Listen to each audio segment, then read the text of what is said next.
Good afternoon, everyone. Welcome into Flying with Mike, a Sunday edition. I want to welcome you in. Hope y'all have had a great weekend. And thanks for being today. We're back in FedEx. We're back. We're gonna fly out of Dallas where we left off, head back home to the main headquarters there in Memphis, and then we'll go from there. Now, in Memphis, they have some rock and rollin' weather. Whether it'll be there when we get there or not, yet to be determined. Although, looking out the window here, it's looking pretty nasty getting ready to get here, too. So, hopefully, with Beta 3, it'll look pretty good to you all. We're in the flight factor 767-300, and hopefully, with all the blessings in the world, we'll get this flight through. We've had some troubles of late, so hopefully they've kind of worked out, or we'll run into them shortly after takeoff. All right. Yeah, this actually, by the way, is the one flight factor aircraft I could always go to.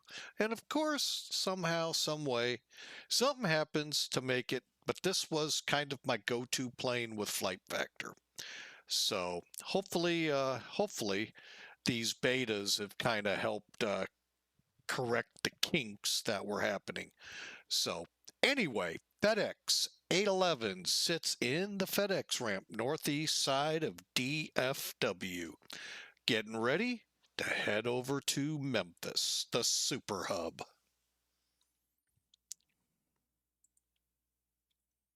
All right, up in the cockpit. 767, as you can tell.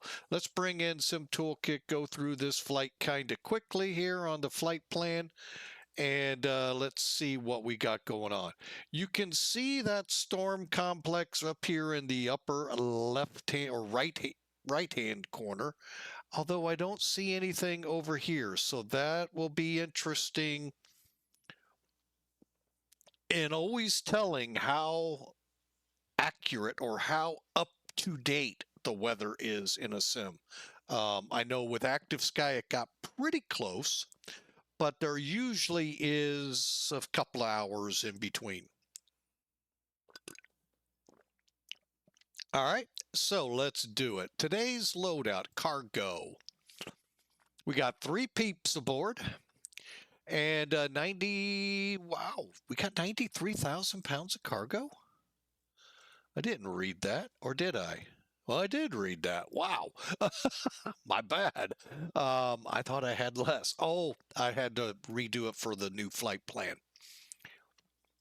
All right, so the payload overall, 94,130 pounds when it's all said and done.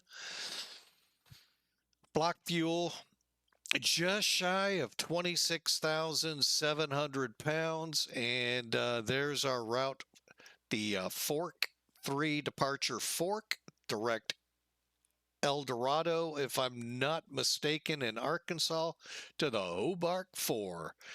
Currently planning 3-6 left. We'll check winds, and I think most of this is geared because of where the thunderstorms are. So this could change en route. And we're going to fly with a cost index of 80. Top altitude 35,000. Sounds like a good flight plan to me. The all-important weather, 160 at 12 here in Dallas, the winds. Oh, excuse me, got the hiccups a little bit. Go figure. 10 miles of visibility, and we actually have a ceiling at 3,700. We're VFR technically, but barely.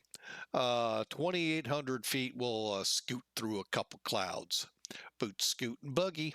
26 degrees Celsius, and looks like so far pretty decent. Over in Memphis, winds 090 at 6. Boy, would I love to land on runway 9, but I have a feeling that cell is not far from the end. 10-mile visibility, scattered 7,500, broken at 15. Overall, the weather in Memphis seems good. However, get into the remarks. Lightning distant west and northwest. Don't know what that 6 means and all of that. We could look at it in charts. Maybe it'll decipher that, but I can just say, you know what, I'll go with, hey, you know what, there's lightning nearby.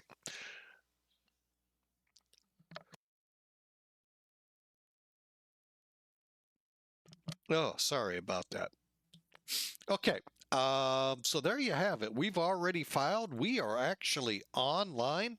Feel free to join us, folks. I don't care if you fly an MD-11, 737 Airbus. Hey, that'd be cool.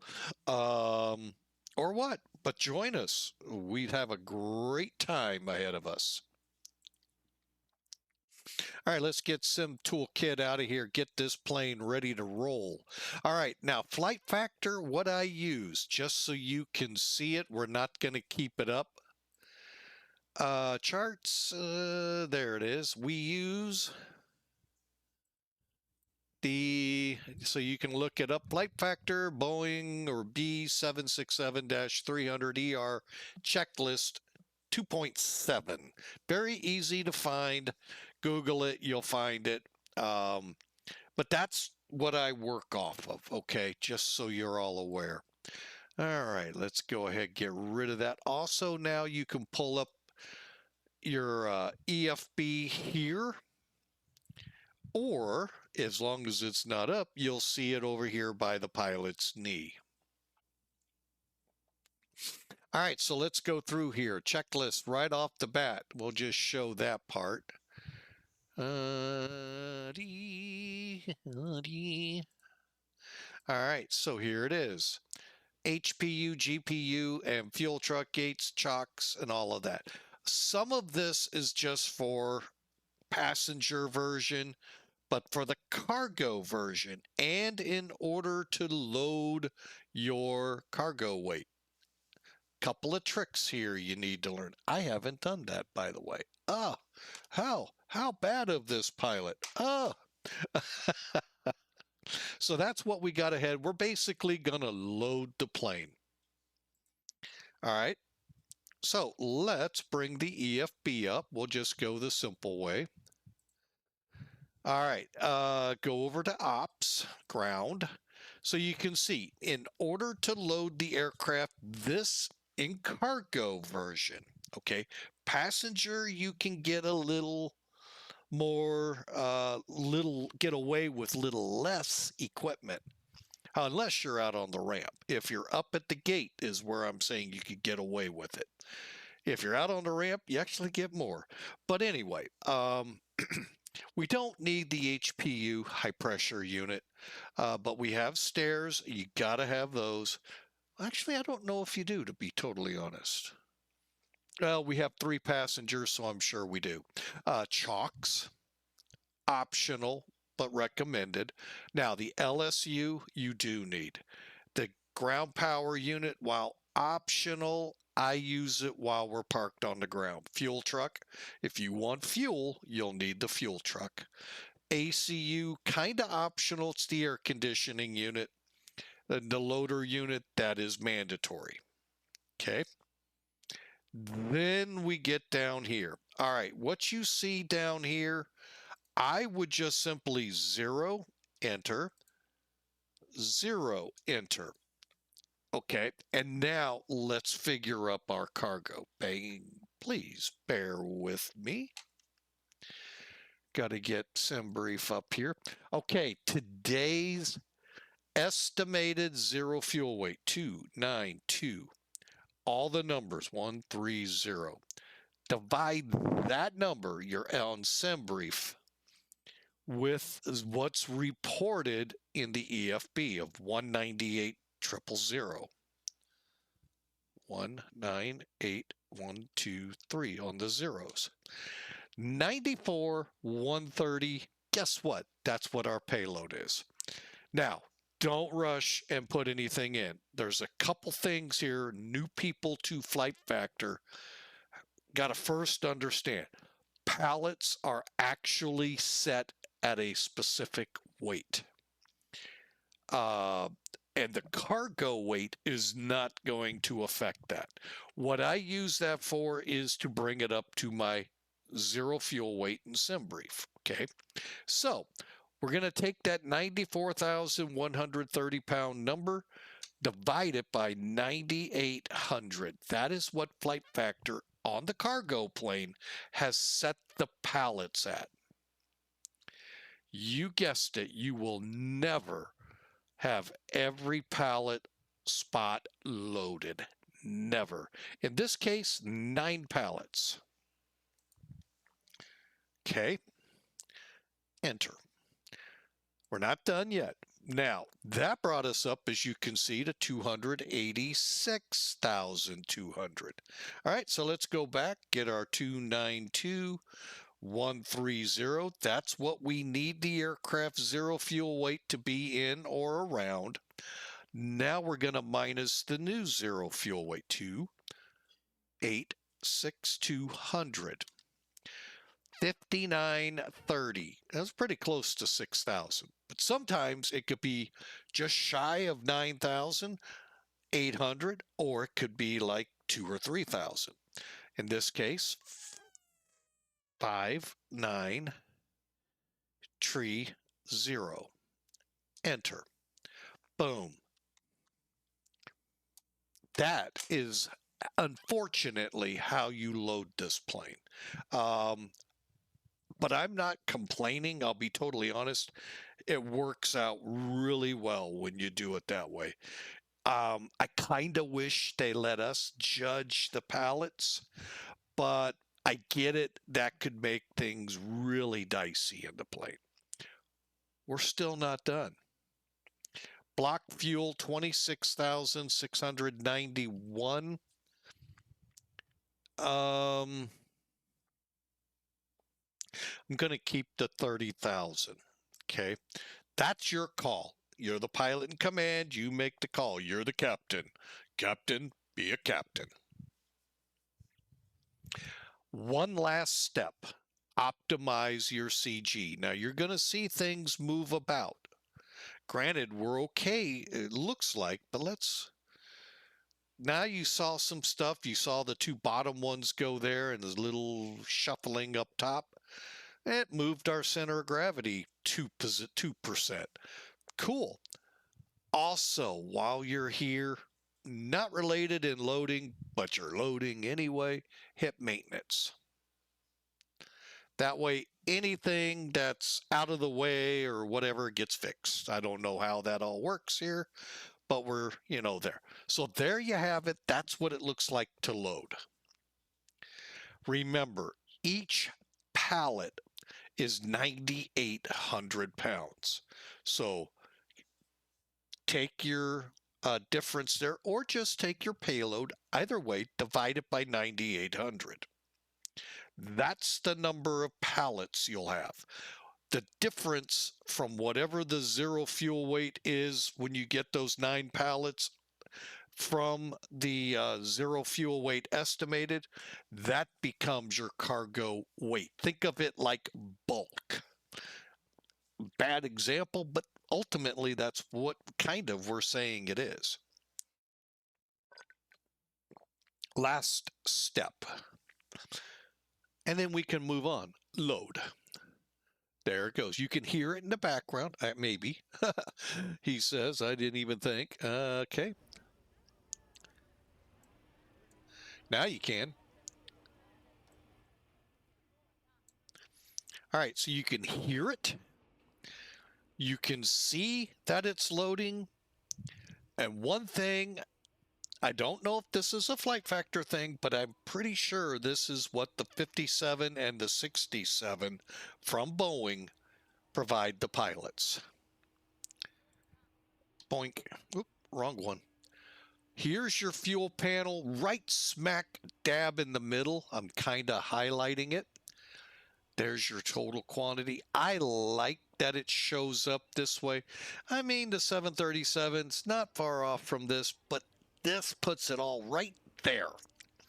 Easy to figure out. When that number, total quantity, equals 30, that's your third way to know this plane's loaded.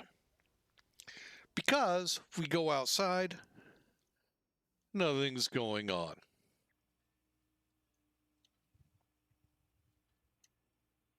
All right, real quick, just to give you a little idea of what you selected. LSU are your baggage, and you get this nice little baggage cart behind it. Obviously, your GPU, your stairs, and your loader, fuel truck, and there's your ACU. Now, the other thing, to open the doors, you go to Ops, Airplane. Passenger, I don't recommend this. Cargo, I do. Open all. That way you don't miss a door. Because believe me, if you miss a door, when you click load, it will tell you, no, you got to do this. So, all right, so there you go. That's how you load this plane. Matter of fact, I think we are loaded. Oh, we still got a little bit to go. All right, so let's press on, shall we? The next section is basically your safety check, getting the aircraft powered up, ready to go. Those of you that love cold and dark, well, that's the only way you can start this plane. You can't set it up like a lot of them in a turnaround position. So that'll make you happy. All right, so you come in, click your battery switch, your standby power, your bus ties, your utilities, and your gen disconnects. Close the flaps. I say this on every flight that I have planes like this. It makes it 2 clicks for you to inadvertently put it in a bad position. Okay. All right, with that, emergency lights, they're off and running. We're about to go.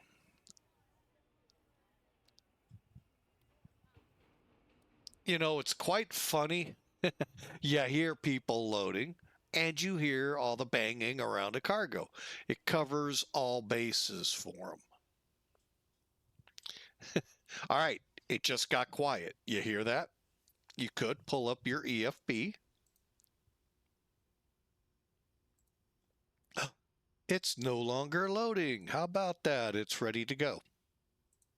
Cool. All right, so we just put these in. Let's go to nav and let's get to work. All right, so with us in nav, we'll put the all the wings and setup lights are set. All right, let's get down here and start to work on the FMC. AirNac, good. There's our version. Position, here lies so.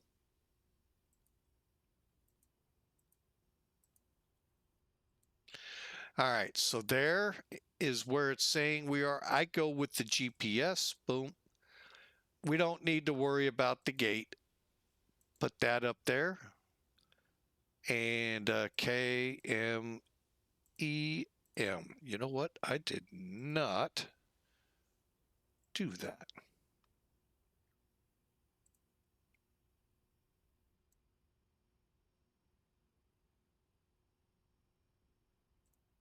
Okay. And yeah, I know it's still running. All right, so I did put the company route in.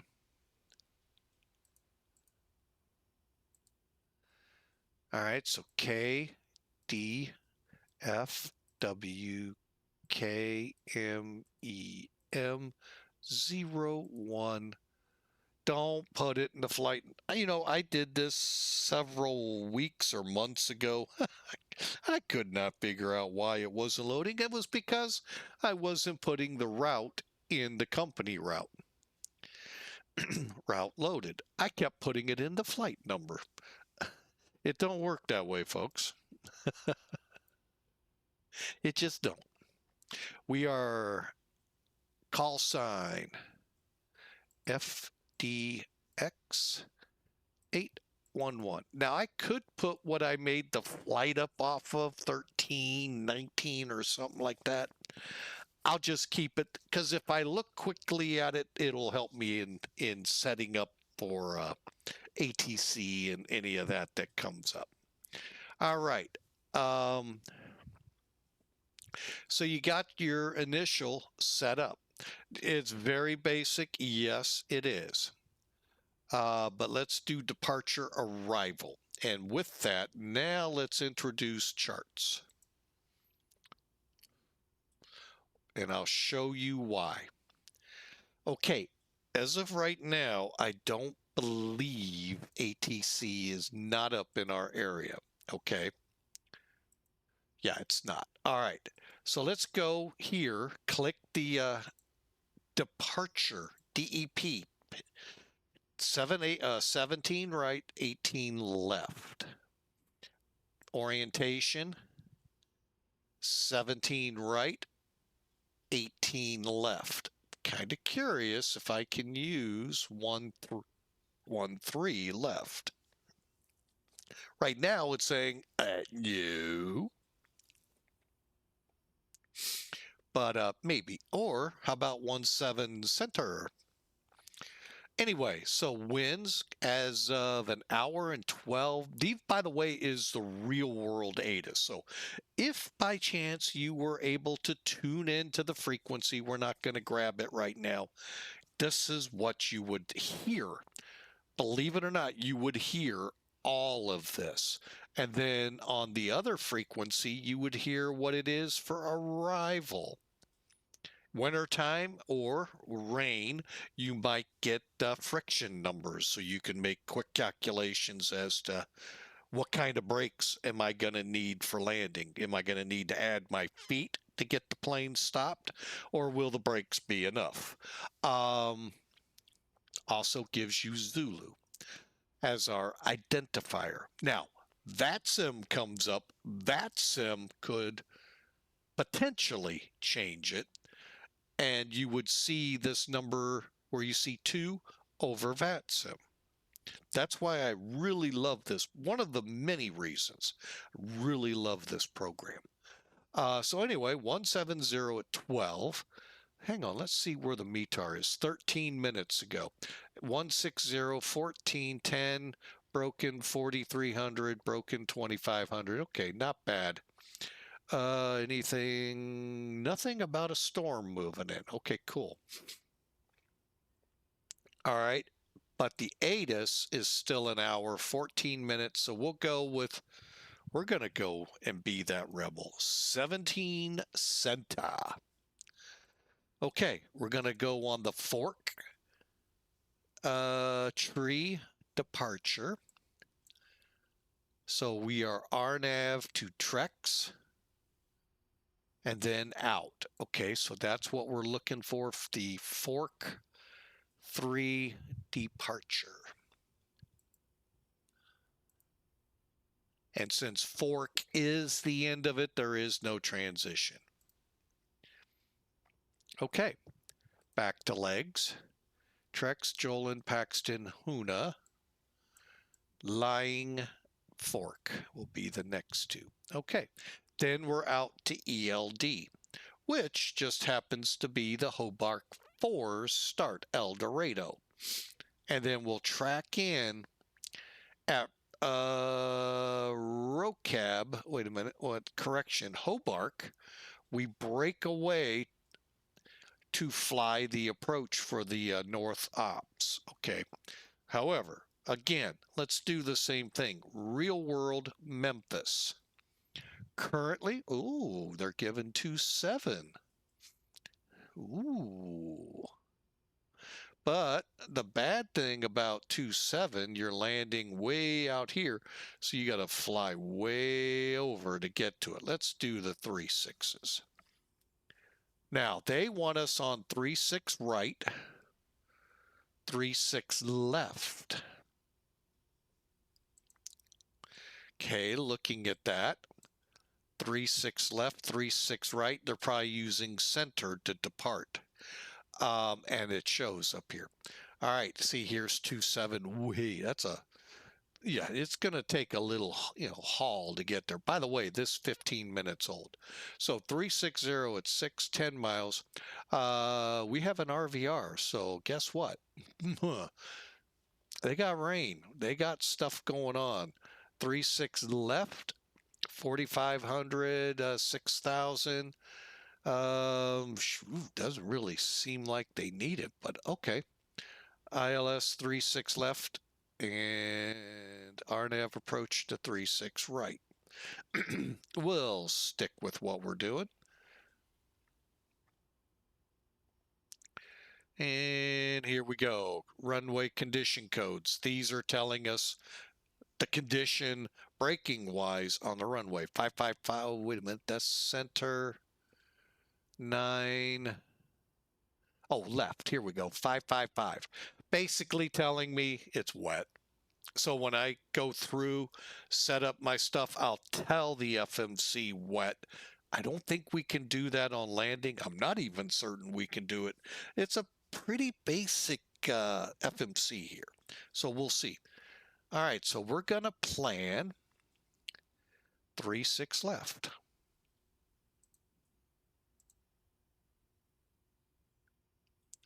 Okay, there's the Hobart 4. Here's where we do the select. Again, we're going to go to Wilson or Whitson, come in on 3-6 left. Right off row cab, make our turn, head for it. Sounds cool. All right, so go to departure. It's a short flight, so it's sometimes behooves us to do this now, even though it could change, and that sucks when it happens en route, because many a bad thing have happened to people out here when they do that. What was it? Hobart? ELD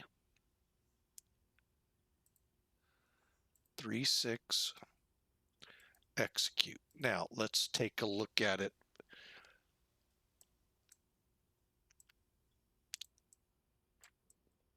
And I also recommend take the extra time, folks. I know you're in a hurry. I gotta go fly. I gotta go fly.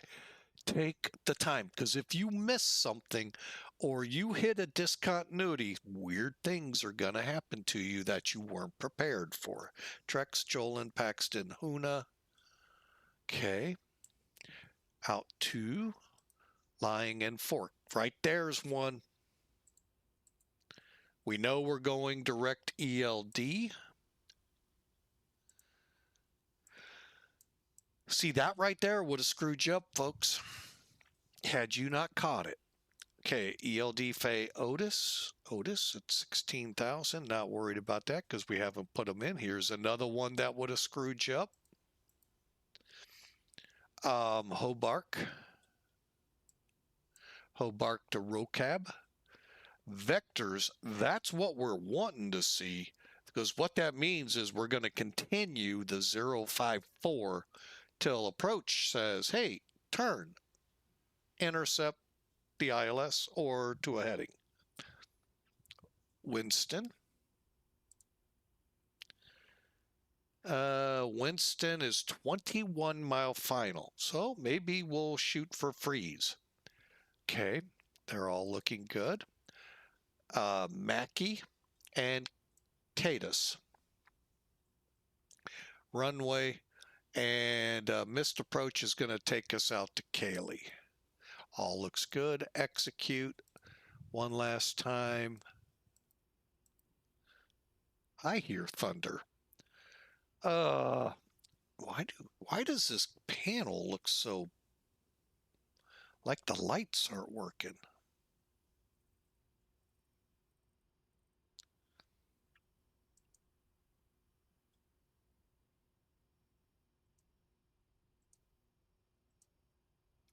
Okay. So there you have it. We've got the flight plan entered.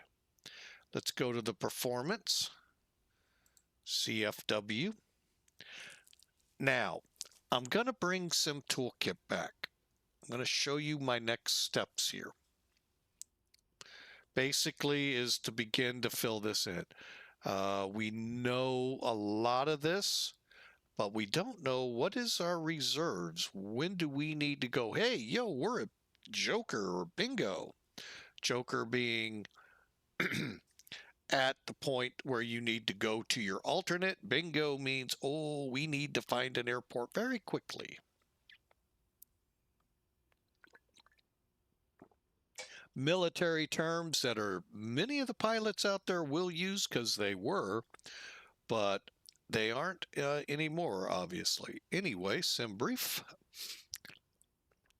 I can tie this by using the task manager. View my flight plan. All right. So to find your reserve, it actually tells you, well, it depends how you want to go.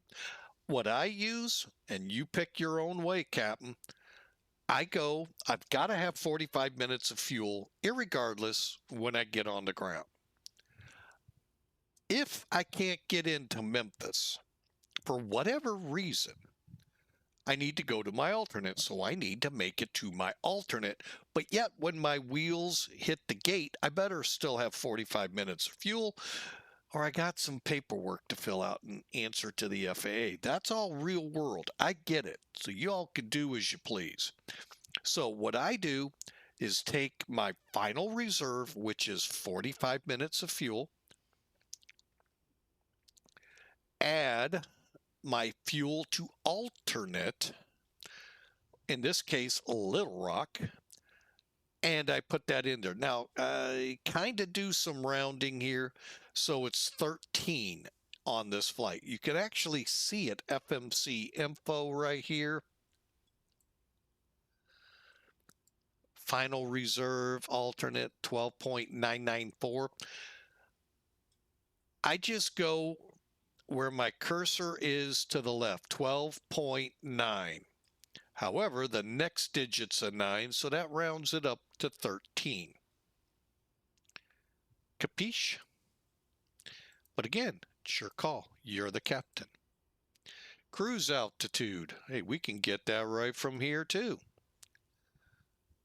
I'm not real familiar with that release anymore, but 35,000. 350. Boink. Cost index we knew is 80. Wind is on that form too. Average wind 279.39. Put it in that format, 279 diagonal tree 9. Okay. Enter. Step size. That's up to you if you want to put one in. On a short flight like this, step climbing really isn't going to help you. What that is, folks, real quick in a nutshell, you take off heavy. Okay, you can only get up to into the upper 20s, lower 30s with that kind of weight. It just gets very, it's just too heavy to go too much higher. So you level off at that level. In about an hour or two, you've burned enough fuel weight down, you can stair step up to the next level, and so forth, especially long haul. Those of you that participated yesterday and crossed the pond know exactly what I'm talking about. Okay, that's what you're telling the system here. Are we going to do it ICAO? I believe ICAO is 4,000 foot increments. I can't remember the other one because I actually just tell it what I want. I put 2,000. Now, what will happen in there if the flight is long enough and the FMC deems a step up is needed, it will put one in for you. It won't on this one. Okay, let's go to the takeoff page. Reason why SimBrief is still up here. First, click CG. Second, go to next page. Okay, put in your runway wind. Well, it's not saying that here, Captain. No kidding. Go up here to take off. Predict 160 at 14.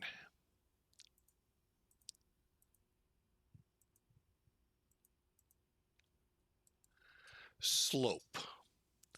Now, I've told you all you can find it via charts.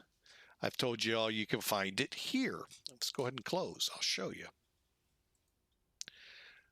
Click right here, your full flight log and routing. DFW, come down. Oh, look, slope. Down 0.03.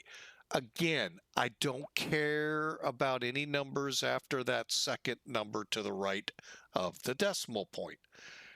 In that case, we're not 0.1. We're not rounding up. If anything, we'd round down.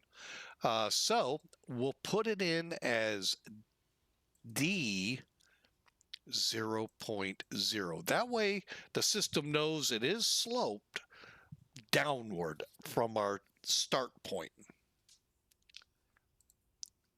Still put it in the same. Okay, reference is right here, 26 degrees. And you all, again, let's go back. Clear. Sim brief. Takeoff. Outside air temperature 27.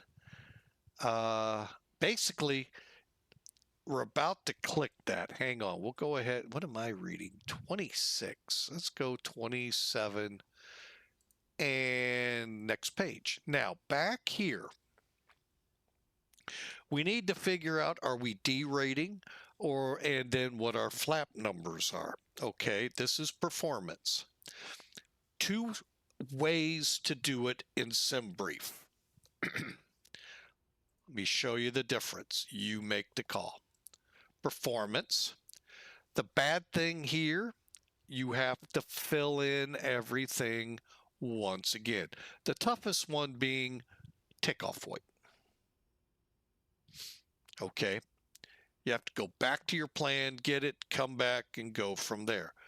Now, the benefit, you get a map showing you where your V speeds are. Cool. Don't get me wrong. Cool. I'm not really worried about that. I do this takeoff perf.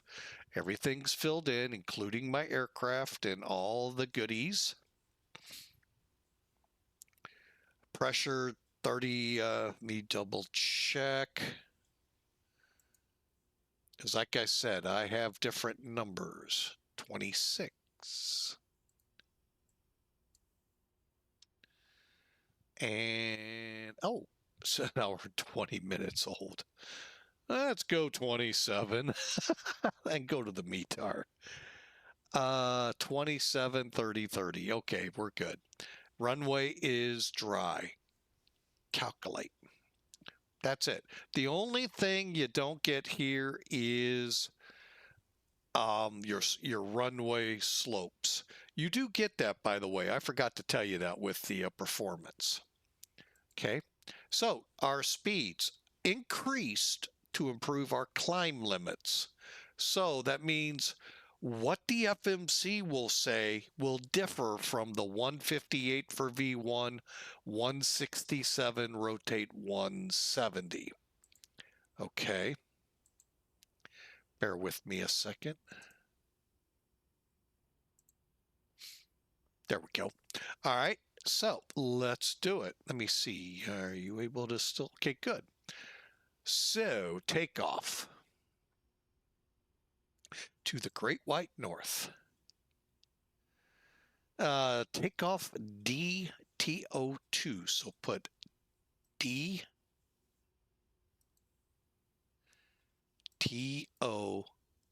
Let's see if it'll take it. You know what? Dadgummit. That temperature is 40.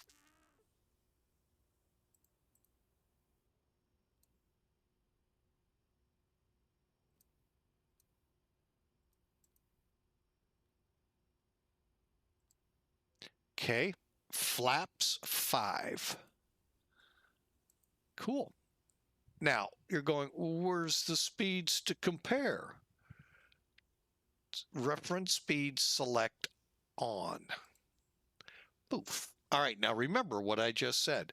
They were increased to help improve our climb limitations.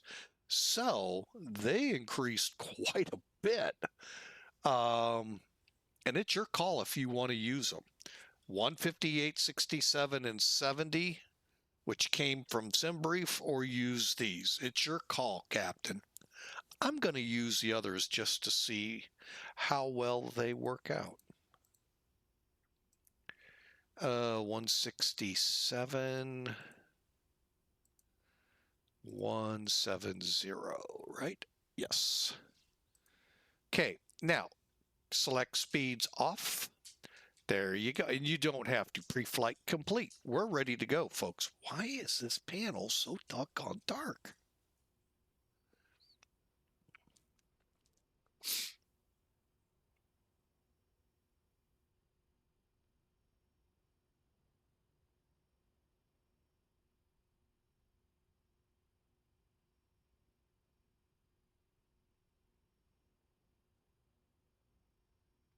Huh, it just seems so dark. All right, so there we are. We're done.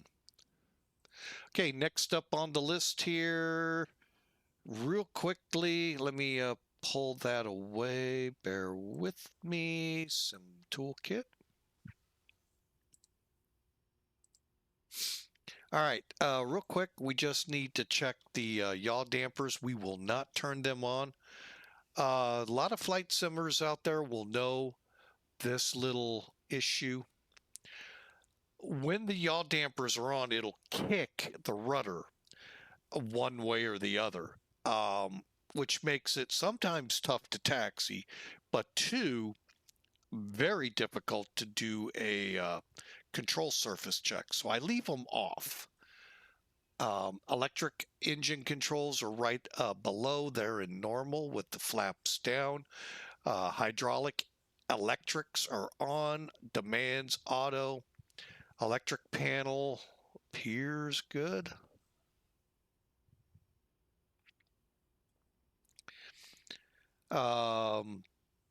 Let's go ahead and start getting rid of stuff out there.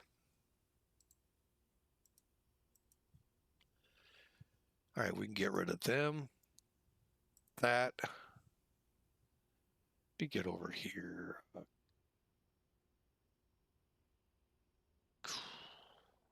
Sorry, folks, just had a brain fart. At least it wasn't stinky.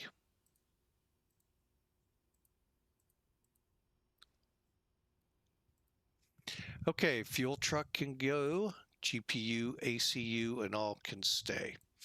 All right, we're going to go ahead. Cabin altitude set to 1, 340 our arrival. Left and right window heats are on. Cargo heats coming on. Equipment cooling, auto. Trim air set, recirculating, and that is set. Let's get the APU on.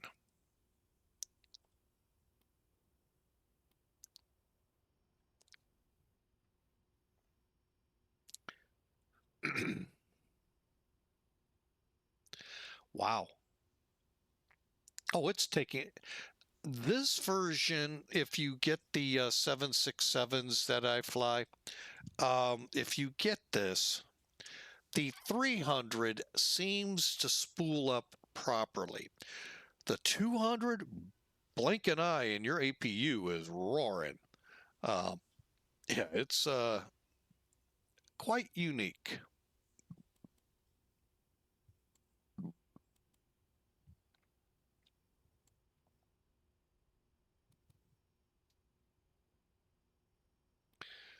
Okay, we're almost. All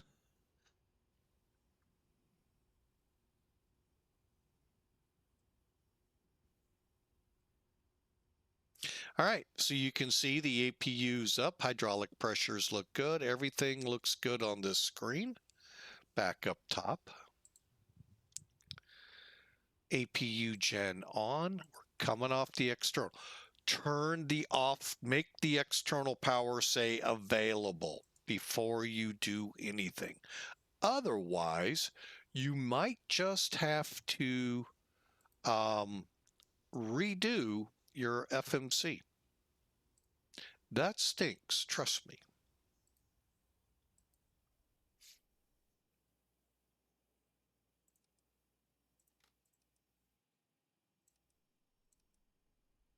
Okay, APU air is on. You know what? Let's just go ahead. Before I do this, I'm starting my ACARS program.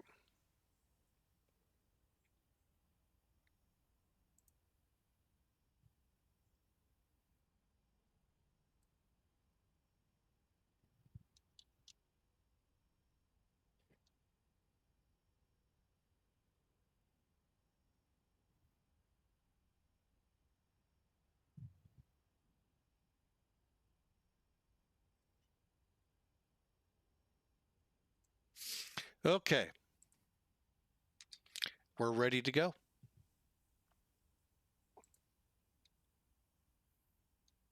So now you can see where we stand just before pushback. Everything but the staircase, the chocks, and the door is closed. So what I'm going to do is come up here, go to airplane first, close all. That way, if I missed something, it just got changed and closed. Then I'm going to come over here to ground, kick away the stairs. I'm going to hold the chocks just for a few minutes longer. All right, man, it's just driving me nuts, but it appears to be working right. We'll find out. All right, y'all ready to go fly? Because I sure am. Here we go. Let's get that middle panel set up. 122.8, 121.5, DFW is not online, so .ctaf, KDFW 26.5,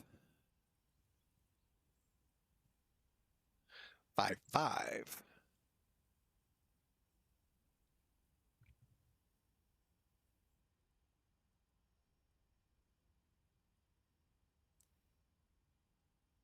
All right, and okay.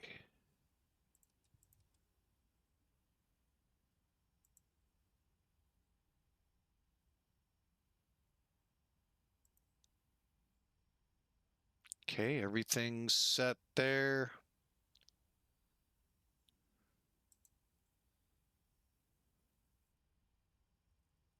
There we go. I was going to say, why are you not coming alive? All right. Now, the radios. Watch your X pilot. Make sure the left VHF is lit. The speaker is lit, and you can turn it down, so make sure it is fully turned up. You don't have to do anything over here. Auto ATC gave us this code. We're now showing it. 122.8 is what we switch to in flight after takeoff. On the ground and announcements are done on here. Once airborne, we'll switch to 122.8. We always keep it on guard because, you know, VATSIM has to have a way to yell at us somehow.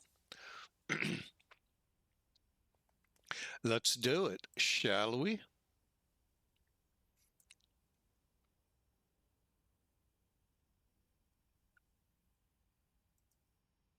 Okay, switch into engine.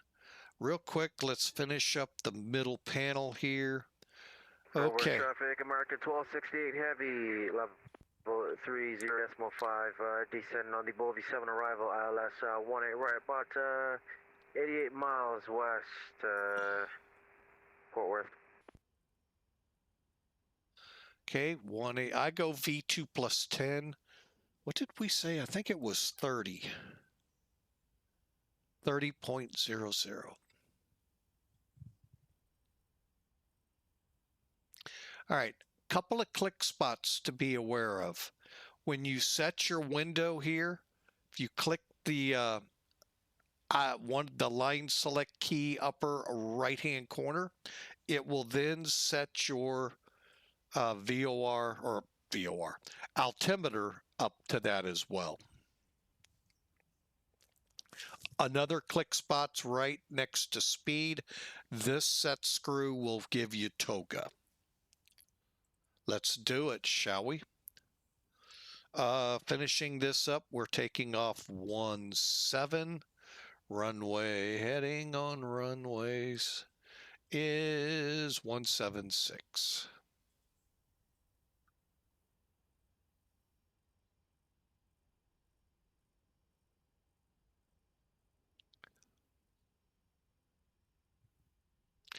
And just to make sure nothing out of the ordinary, 10,000 feet.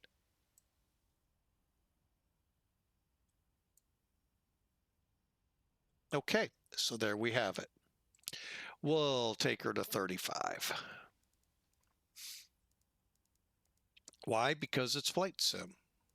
Real world, we would fly 10,000 feet max till told otherwise, or by clearance.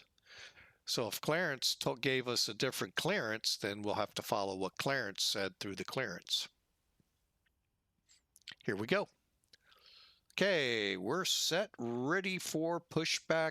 Let's get her in here. We are one less check in flight. Clicked it. Why didn't you go? There you are. And hopefully everything will work and we'll get to Dallas.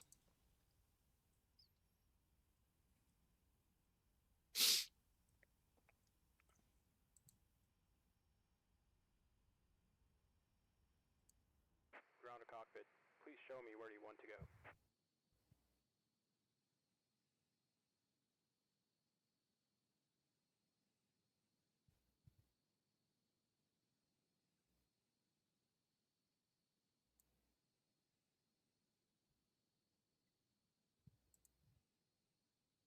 Ground to cockpit. Tow is driving up.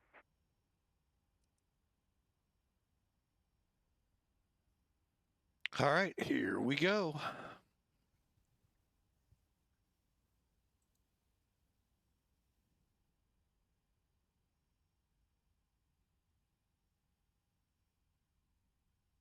Okay, all doors and hatches are closed. Ready to connect.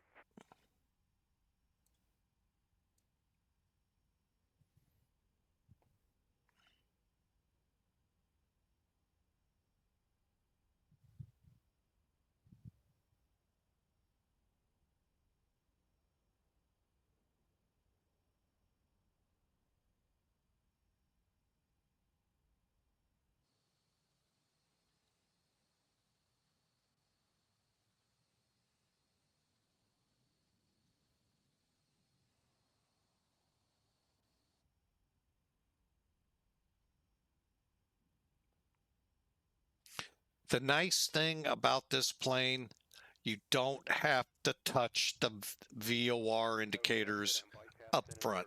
Release parking brake. Okay, brakes off. Here we go. Starting pushback. And you may start engines.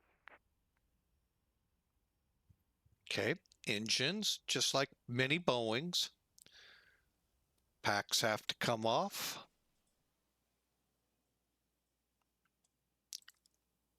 Fuel pumps on. Here we go.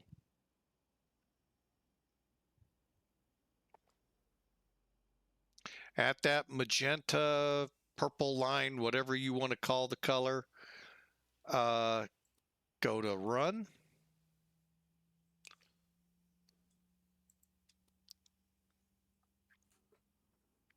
Now I think spool up here is a little faster than real world.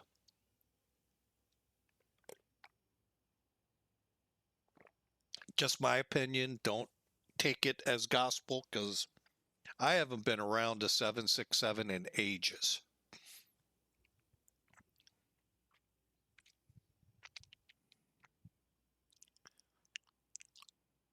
Cool thing is the generators come on automatic.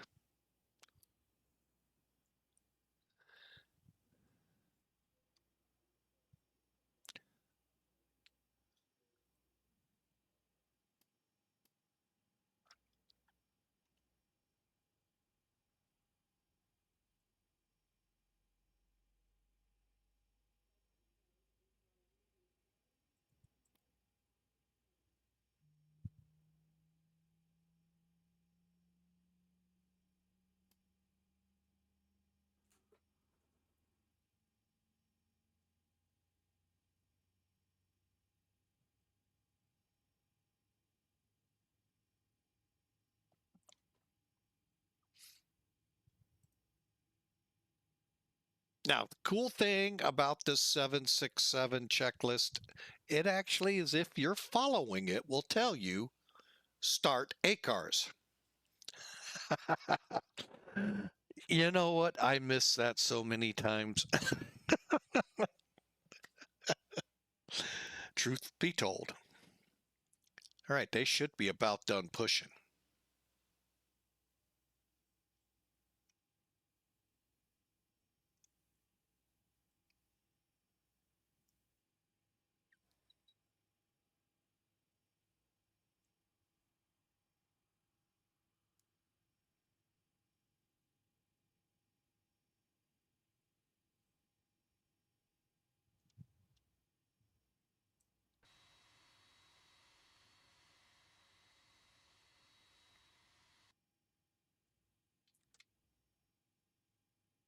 Operation complete. Set parking brake. Disconnecting tow. Stand by. Don't know what happened there. Oh well. Okay, so let's finish this up. We've got the engine starts going. All right, so left and right engine pumps. You know, this one cracks me up. You could leave these in the on position. If the engines aren't running, they're not running. Right or wrong? Now, the electric pumps, yeah, I get those. Those work, you know, how they work. But anyway, just me. The 737's checklists jive with my mind, which probably is not a good thing. Tow is disconnected and bypass pin has been removed. Hand signal on the left. We'll see you next time and have a safe flight.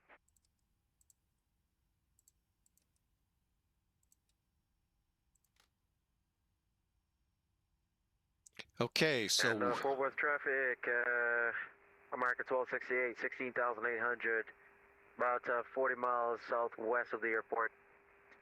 Descending on the Bovie 7 arrival, LS 18 right, Fort Worth. okay, and we're ready to go as soon as I click Gen. Now, these Gen disk drive disconnects, be careful. Click the outers so that they'll say on, but fault. Don't open the windows and click on them. This is where that comes in handy. It takes 2 clicks to disconnect your generator. If you do that, you have to shut down and click it. 11,000 for 3,000. Okay, next up, auto brakes. RTO. Okay, altimeters are set. MCP is set. Stape trim, 3-point tree.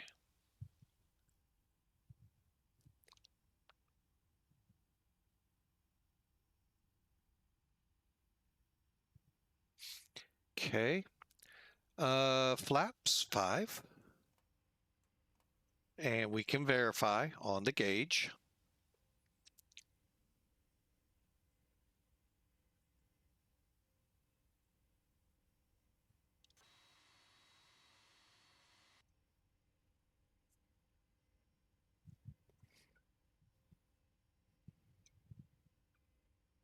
While we're Traffic, American 2266 is at 16,800, descending the OV 7 arrival for the ILS 17 or 18 right.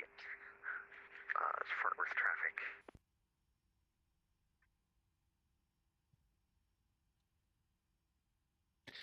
All right, and weather, terrain.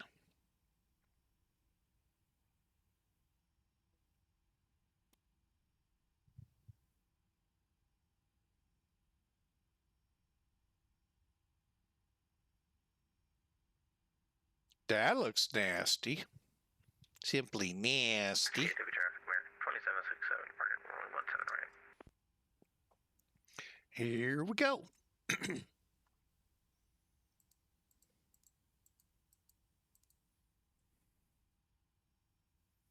Last thing before we leave here.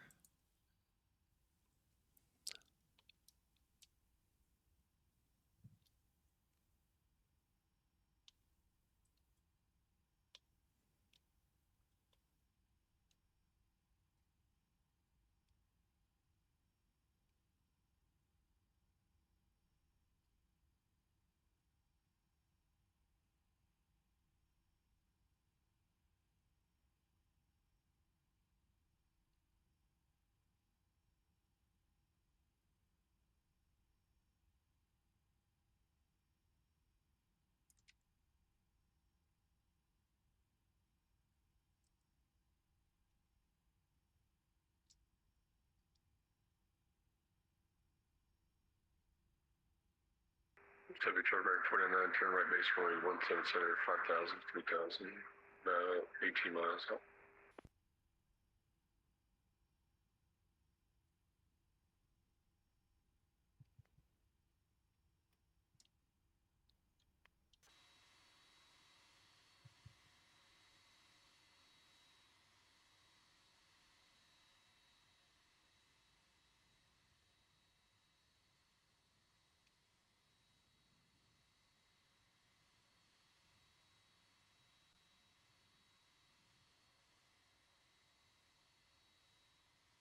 Forward traffic, American 548, lining up runway 17 right.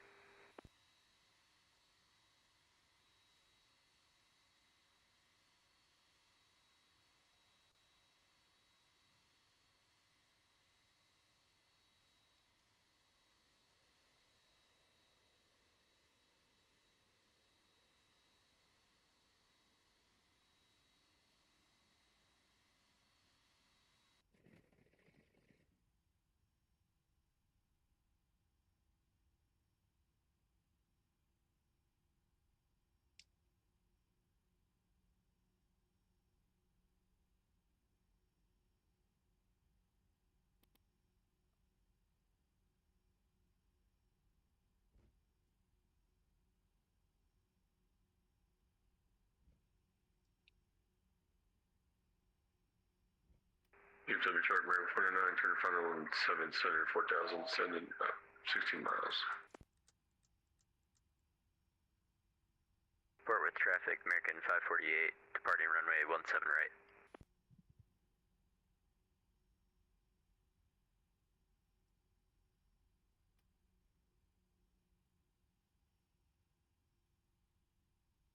Forward traffic, American 1268, 11,300 on our VR left downwind, ILS 18 right, Fort Worth.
Fort Worth traffic, FedEx 811 heavy departing 13 left.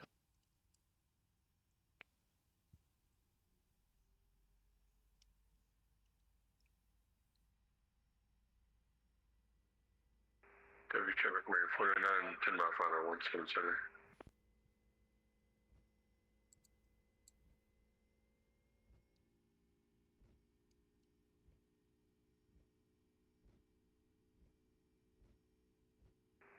Fort Worth traffic, American 2266 is right downwind 418 right, ILS 18 right, Fort Worth traffic. What's your altitude?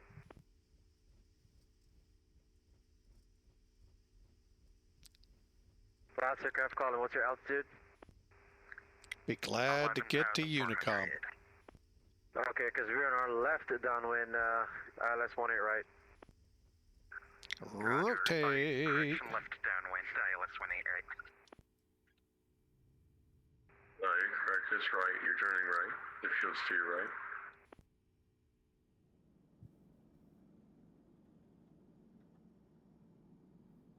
Alright, last aircraft calling, American 1260 heavy. I'm going to keep my speed up for you. I'm going to keep it up maybe about 180 until final, and reduce until then. Roger, I'm gonna keep my airspeed slower for you for spacing 2266. Roger, 1260 heavy. And Fort Worth traffic, FedEx 811 out of the area. Thank goodness.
All right, we're out of there.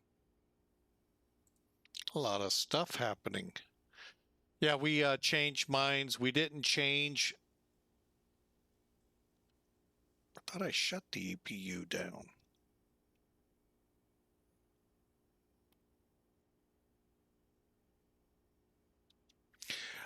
Too much traffic and just decided we'll just take that one right by us.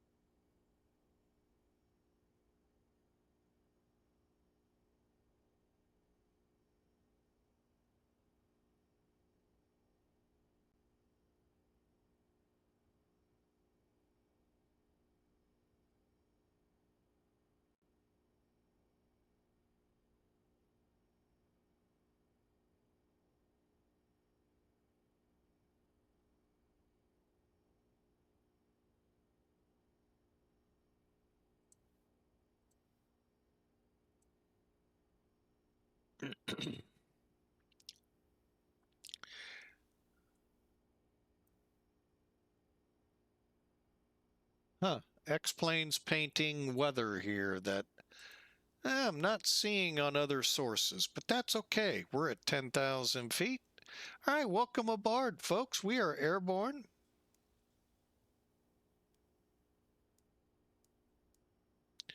And we are headed to Memphis.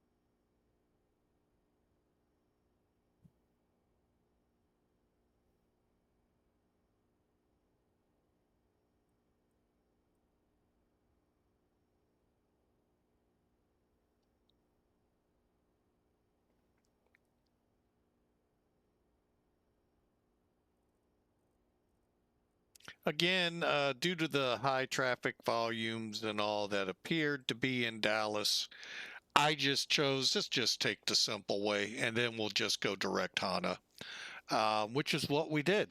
And we're on our way.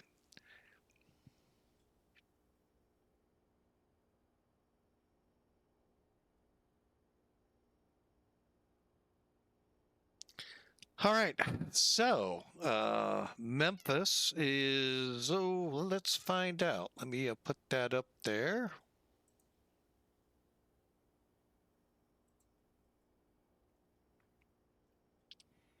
We're about an hour out of Memphis, so sit back, relax, enjoy the flight. We're on our way to Memphis.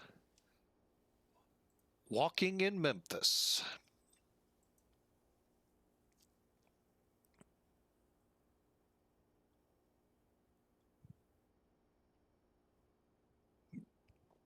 Now you'll get a better display of how that little, it always helps if you can set altimeter on one side and it does it on the other. Well, you're going to see how we do it here in Flight Factor. Give it about 6,000 or 7,000 feet. So again, hope your week is going. Weekend went well for those that got to enjoy it. Mine was actually just starting today and tomorrow, and then back at it Tuesday, Wednesday, Thursday at work. So I hope you all enjoy. Nice little Sunday stream here to Memphis.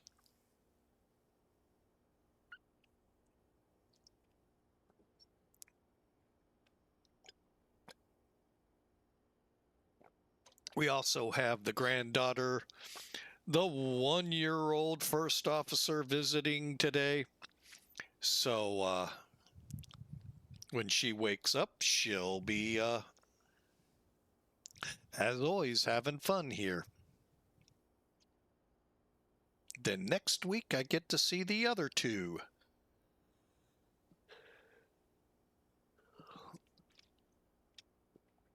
All right, so we're coming up. We're about 1,000 feet away right now. Basically, what I'm talking about is transition level. We'll set the altimeter to 2992 and go from there.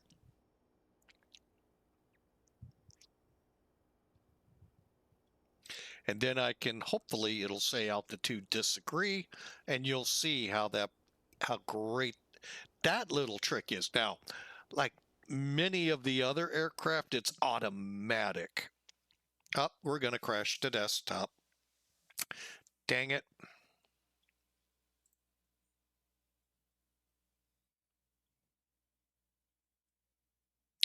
Well, we would have got to show it to you. However, it decided it didn't want to play well. Of course not. All right, well, Let me pull up the log here real quick. Close that out. That is just an absolute bummer that it did it again. Don't know what's up with Flight Factor here of late. Hopefully there's an update coming soon. They keep talking about it, but when they said soon for the 777, that took many, many years.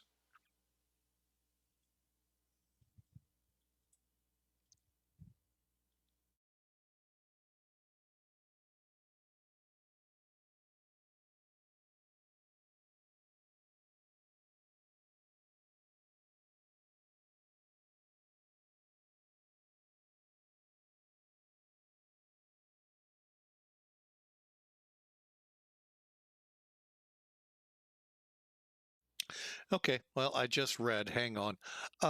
Let me bounce back. That's just a flat out bummer. Okay. Let's go to the log.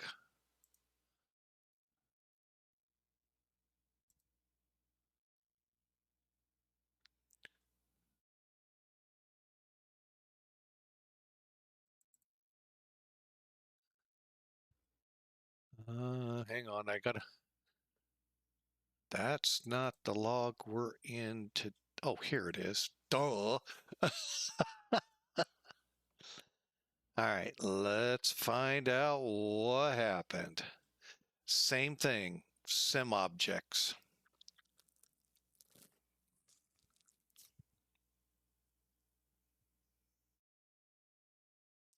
And it seems a lot of it might be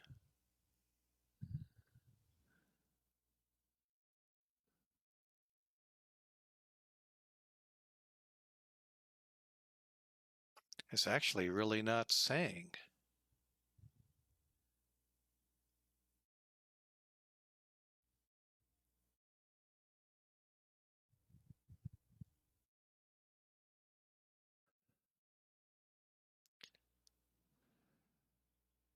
Yeah, it's really not telling me what went wrong. Well, that's a bummer. All right, well, folks, I hate to say it. We'll go ahead, cancel this, and flight factor still being problematic. So let me, you know what? We've got time. I'm going to go back. This time we will not be on VATSIM. And since I can't 100%, I'm going to go ahead and free up the weather just in case, which sucks because we had great weather possibly to fly into in Memphis. Just sad.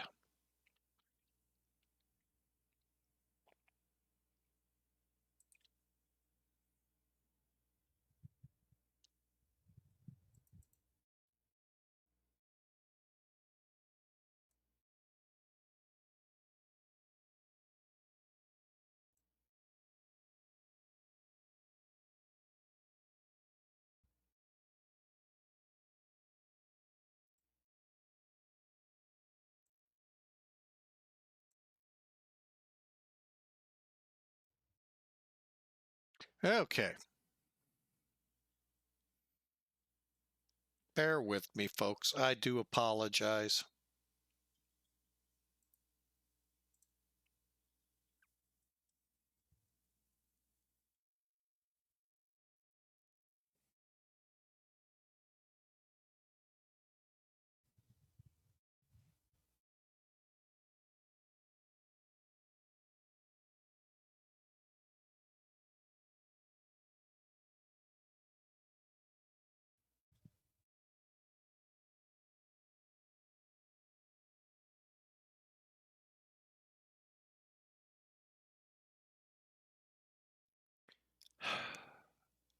The fun part, waiting on the flight sim.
All right, folks, just getting it back ready to go here. Optimize maintenance, load.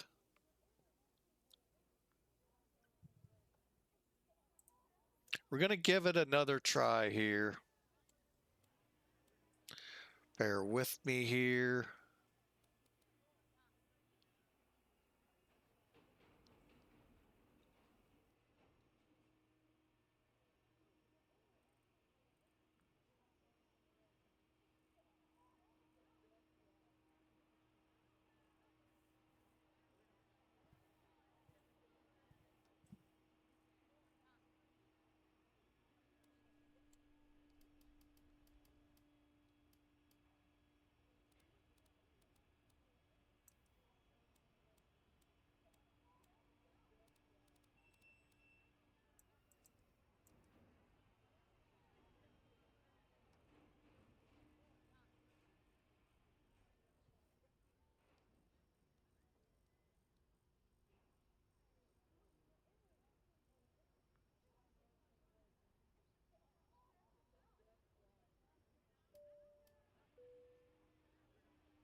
Forgot the number. Sorry, folks. Oh, went to the wrong page. Hang on.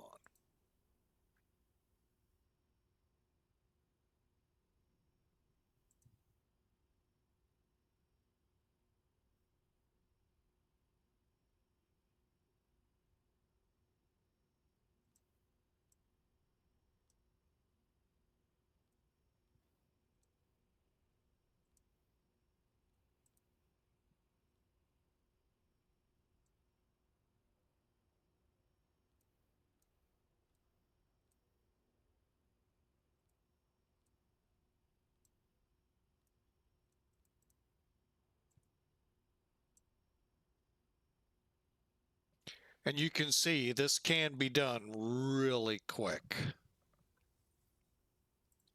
Sorry, I'm a little distant here trying to get all of this put back in. Go to the next page.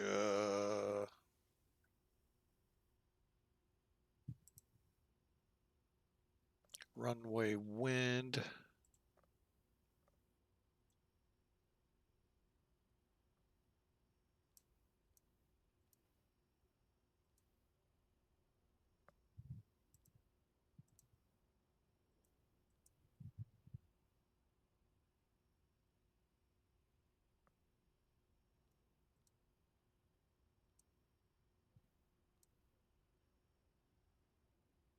Okay, I want to go back to flight plan. Hang on a second.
Hang on. Something's just, that's good. Okay.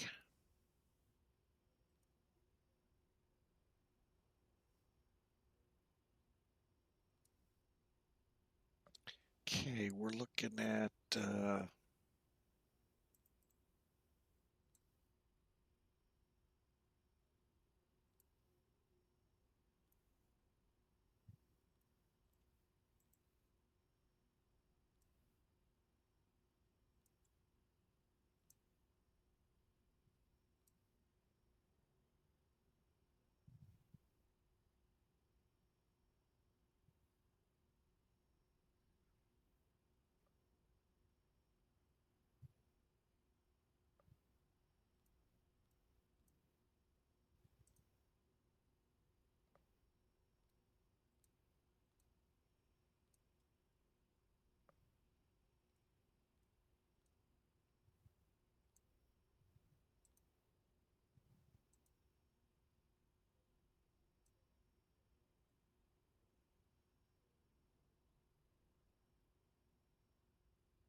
okay, I think we're ready to go. One last thing I am gonna do, just because it always seems to change.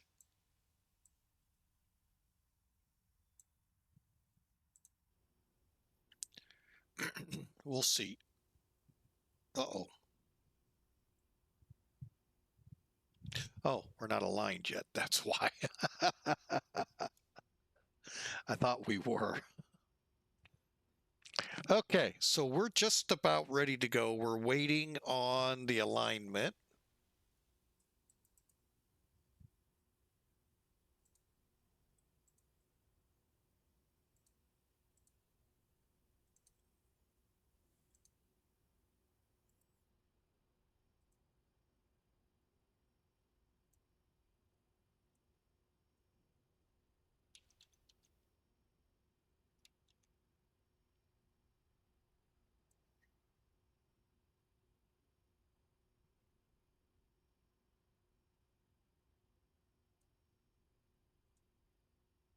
Okay, we are not going to fly online.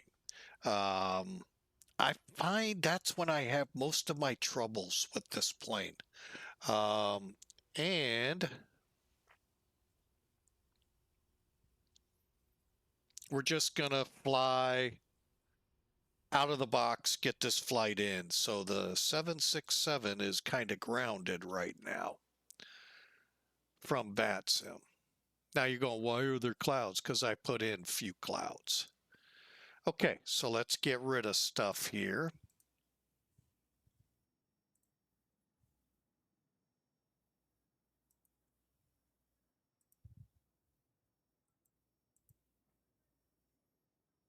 Okay, and then over here,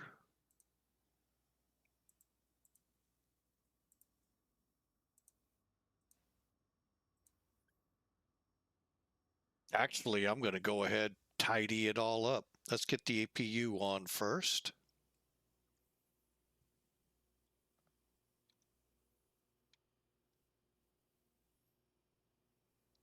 Hang on, let me get rid of this. Let me see.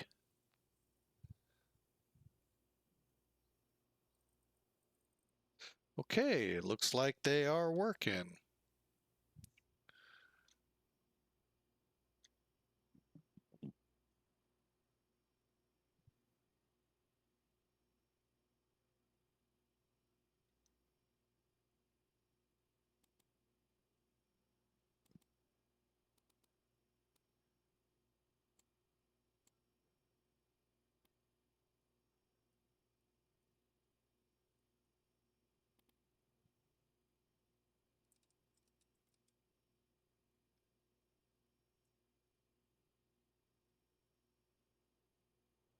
Okay, even though I'm not flying online, I still keep myself in that groove. Okay, let's do it. Same flight. Those of you joining, by the way, we had a crash to desktop without the crash message. And I don't really know what happened. The log didn't even really tell us anything. So we're just going to refly it without on. I find that if I take off VATSIM and the weather, we seem to do better. Kind of goes together, doesn't it? So we're not going to have traffic to deal with. Sorry, I was hoping for it, but Flight Factor right now has, they're in the process, they say, of updating the 767, 757. Has been needed for quite a while. I don't want to come out saying that to them, not to sound, like I know anything. But of all of the Flight Factor products, this one, the 767, I don't care which one I flew, rock solid, always there. Every update that X-Plane has put out in 12 until recently. And I don't know what is going on. So I guess what other people have been reporting to them is getting to me. Because I have, usually I can determine it was something to do with the weather or an unknown object that maybe came up on X Pilot. Not this time. So I really am here to tell you I have no idea what happened. So all I can say is we're going to give it our best try again if it happens again. And that's usually about where it happens. Get up right around transition level, around 18 to 20,000. She just freezes and drops. So, okay. So welcome in those who missed the crash to desktop and wondering, how are you an hour and 45 minutes in? That's why. We're going to try it again. Let's get better push. Well, let's first take a look outside. Oh, I know. I meant to get the APU fired up.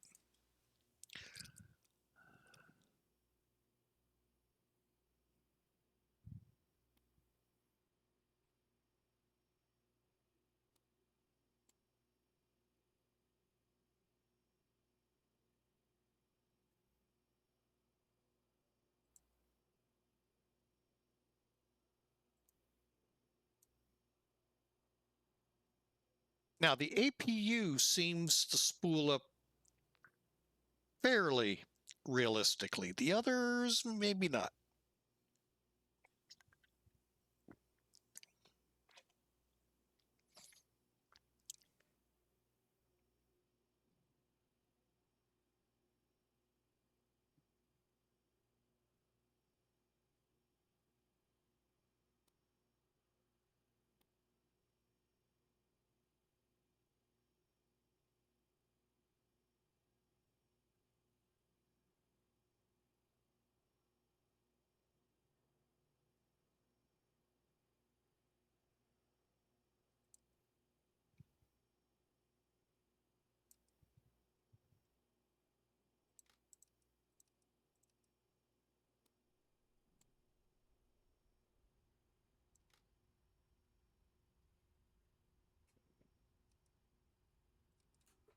Again, make sure, take external power, turn it off on the panel, then go out and remove it.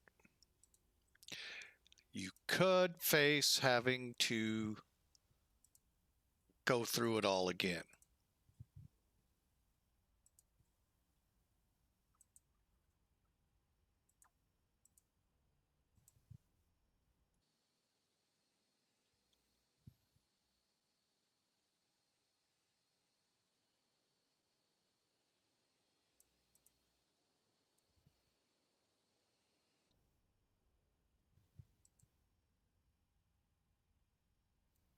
Ground to cockpit, please show me where you want to go.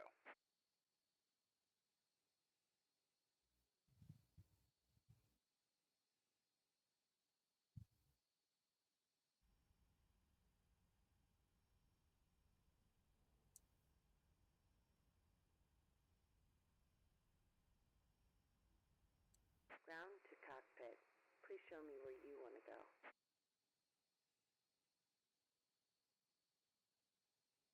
Okay, I'm not certain what's going on here. Ground to cockpit. Tow is driving up.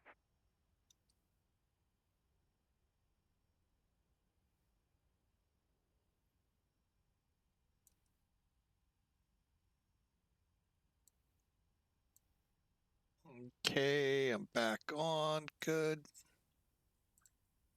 So welcome aboard, folks. Okay, all doors and hatches are closed.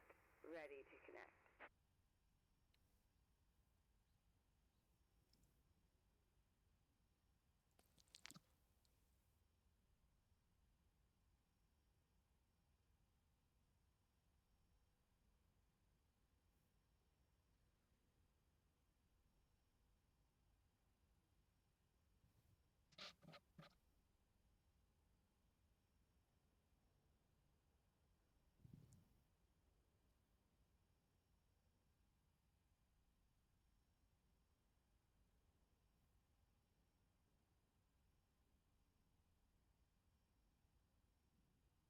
Tow connected and bypass pin inserted. Release parking brake. Brakes off. Starting pushback, and you may start engines.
Now, the main engines, I think, spool up too quick.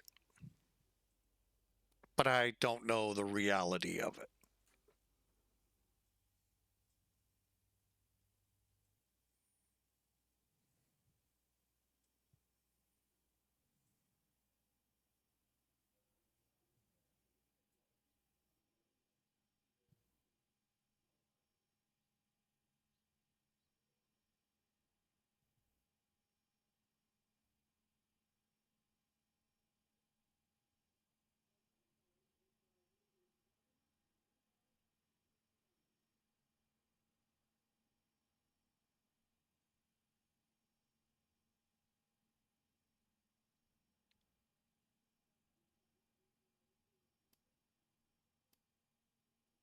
Operation complete. Go ahead and set the parking brake.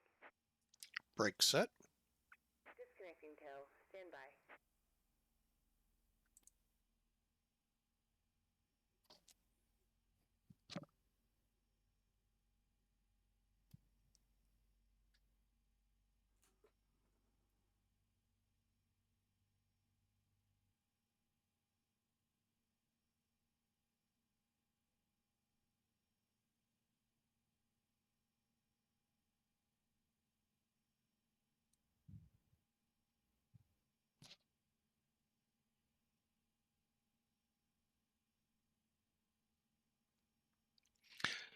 This part seems to be more accurate.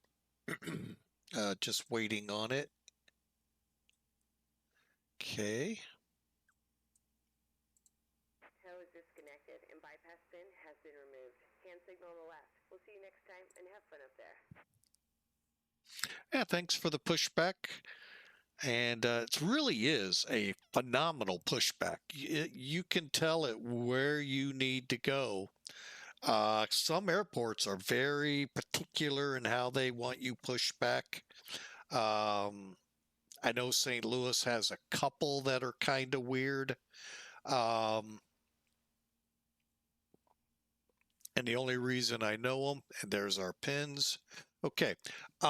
We actually did one of those zigzaggies, and you can make it do that here. Atlanta, I think the main central cargo area between just south of the terminal, that one has a funky pushback too. Although you would look at it, you would think not, but it, I guess, does. I don't know. Many years ago since I read the document. So, all right. So let's get this plane ready for action. We're kind of close already. Okay. Left and right pumps on. Tow vehicle away. ACARS. Double check. Has me on the board. That's always good. Okay. Let's go to our position. Not yet.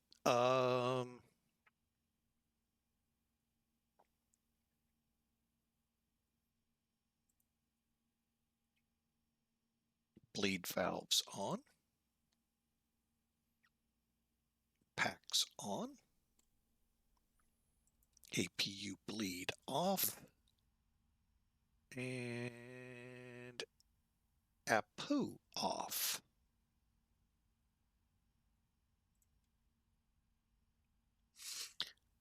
All right, we're ready to taxi. Here we go. One more time. Take two. Reject. Everything's set up top. MCP set. Altimeters are set because we're not running with anything. And 4.7. Good enough for me. And EFISC is set.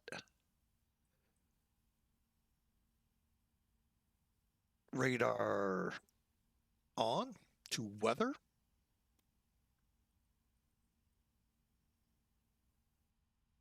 Parking brake off. Here we go. Taxi lights on. And so basically I'll be talking to myself as control. Ground control, FedEx 811 at FedEx taxi to runway 17 center. Roger, taxi via Papa, Yankee, Mike 17 center, hold short. Roger, FedEx 811.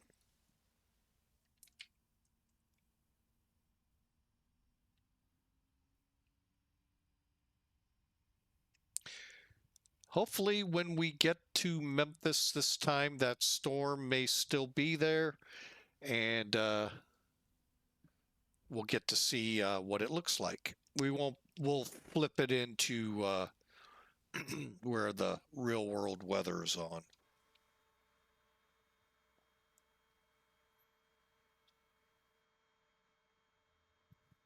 Okay, we're instead of Oh, I guess I could have. Now I look at it. It doesn't look like that on the chart. What? Do you mean to tell me they didn't map this airport out right on the chart?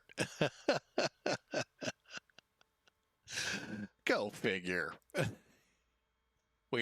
Oh, I know. They were following Google Maps, and that's why. Instead of getting an actual chart.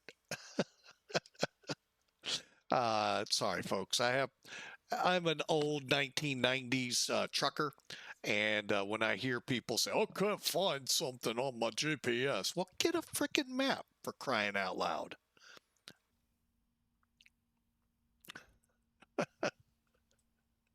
They really do. Oh, we got a change, I think.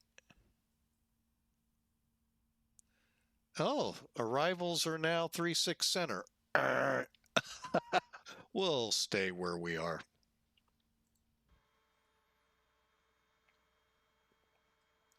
There she is. Hopefully this time around we'll get a good go. Wonder what that is. Just another taxiway? Huh. So if I'd have gone up that way, and I could have gone that way. Doggone it. I didn't think about that. Oh, well. Oh, something came in.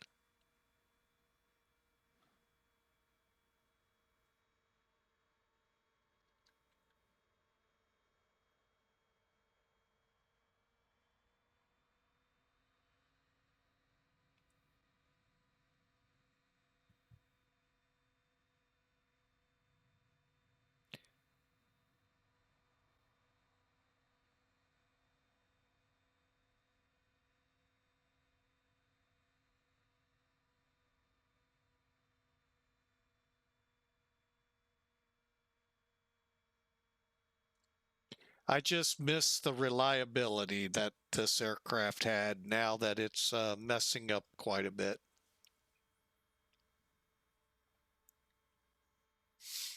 Ah, it was nice. All right.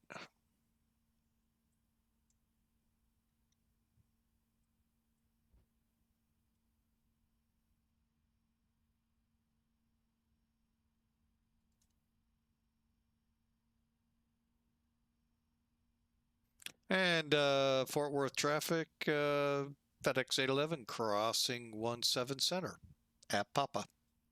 Correction, Yankee.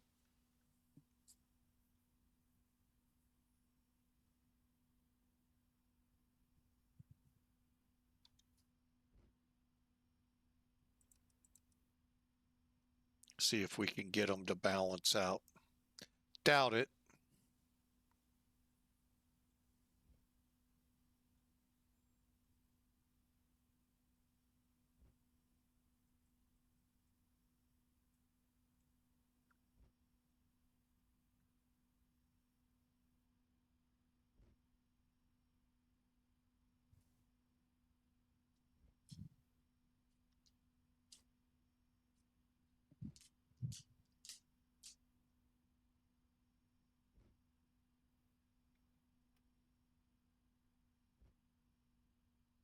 And again, we are not on VATSIM now due to, I think, something interfering with it. I don't know. Two things could be the problem: weather, some kind of, or airports below. I don't know.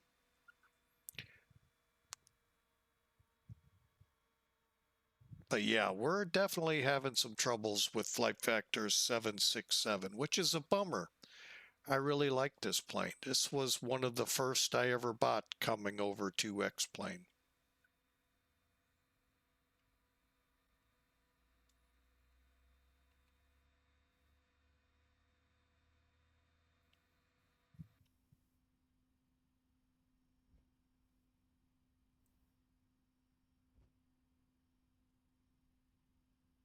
All right, auto throttle on. LNAV, VNAV set.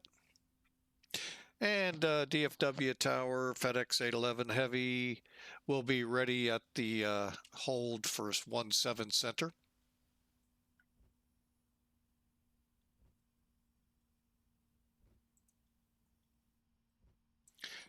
Roger, clear for takeoff. 17 center, RNAV Trex, FedEx 811.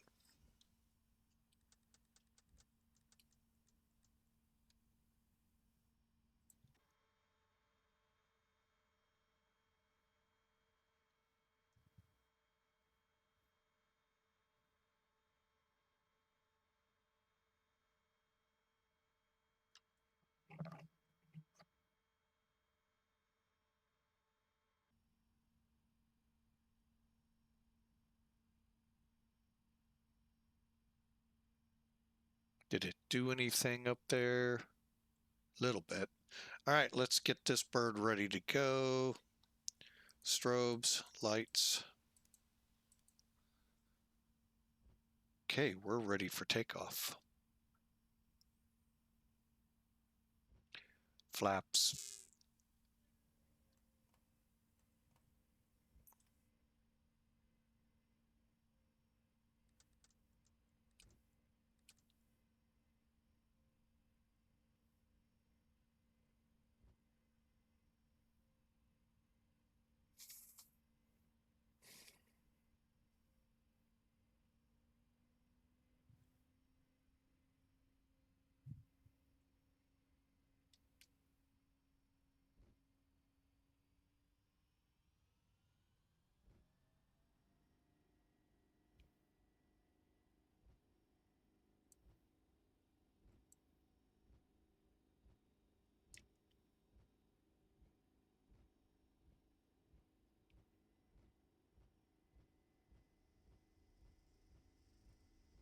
There's 80 knots.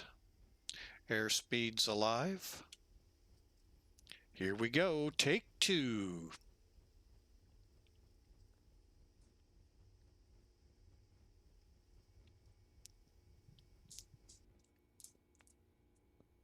Gears up.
All right, sorry folks, got interrupted by the first officer. Our 1-year-old stepped in the cockpit.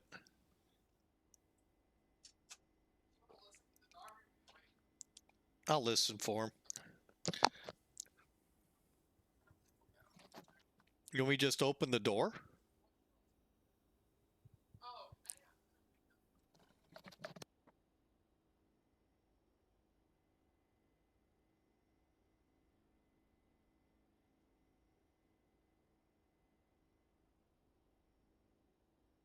All right, folks, back with you.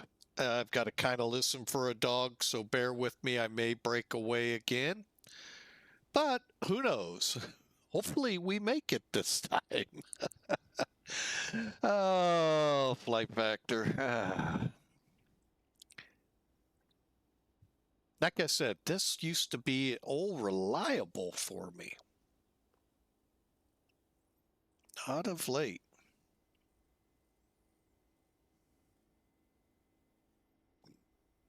But we'll find out. There's 10,000, so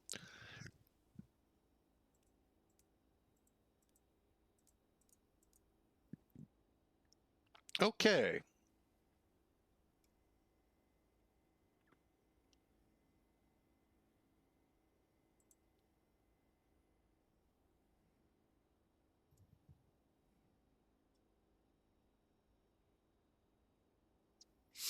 Couple things I know I didn't do on this flight that I did on the other. I did set up the takeoff in 2 first attempt. Doubtful that had anything to do with it, but again, as in this one, I did not click it into climb. Now it is, I've got it in climb 1. It'll wash out here shortly. Okay. The good thing is no ATC to worry about. However,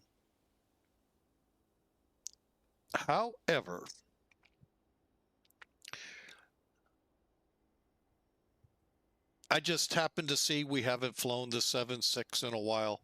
Now I remembered why. So I want to just see if we get higher and how things work out. We also ran into some frame rate issues over Dallas Love. So, and earlier, when I first started setting up this flight, Dallas Love actually had ground and tower or ground. So, who knows? All right, but we're on our way. We got about 45 minutes, 50 minutes or so to get to Memphis, and then trek on from there.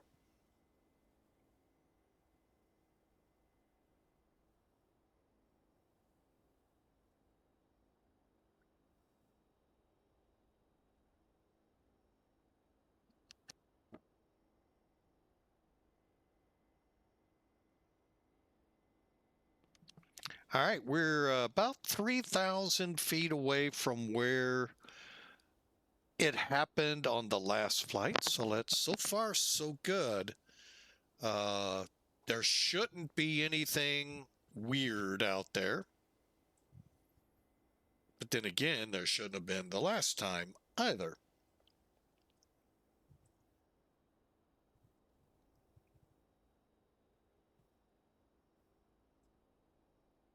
So again, hope you all had a great weekend. Those just tuning in, appreciate you all checking us out on a Sunday evening. And hope you all enjoyed your jaunt across the pond yesterday. I haven't looked for how many people were connected, but on the Discord channel under General, you will find the turnout. Well, you'll at least see what it looked like. All right, we're through transition. That's a good sign.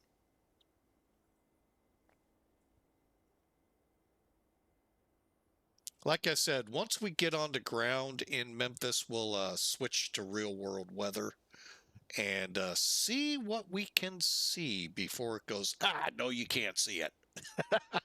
I'm going to be right back, though. Since we've been going over 2 hours, I do need to check on the dog and hit the restroom real quick. I will be right back.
All right.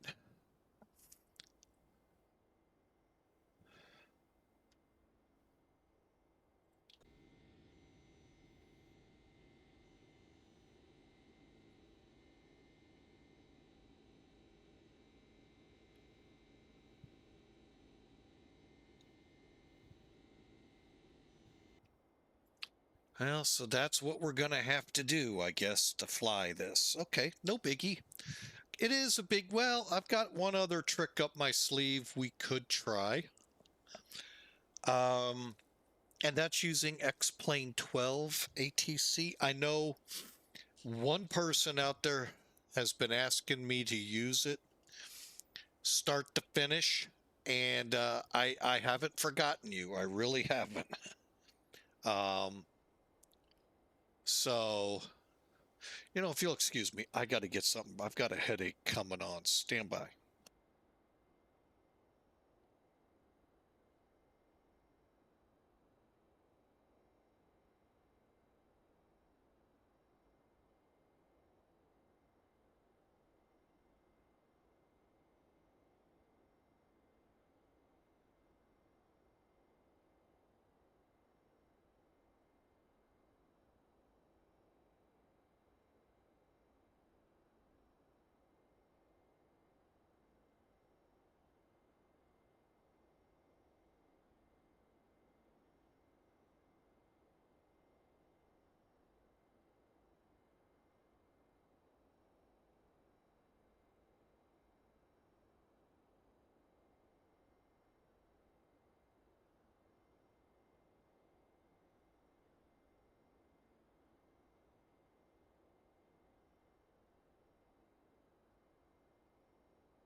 All right, we're back with you.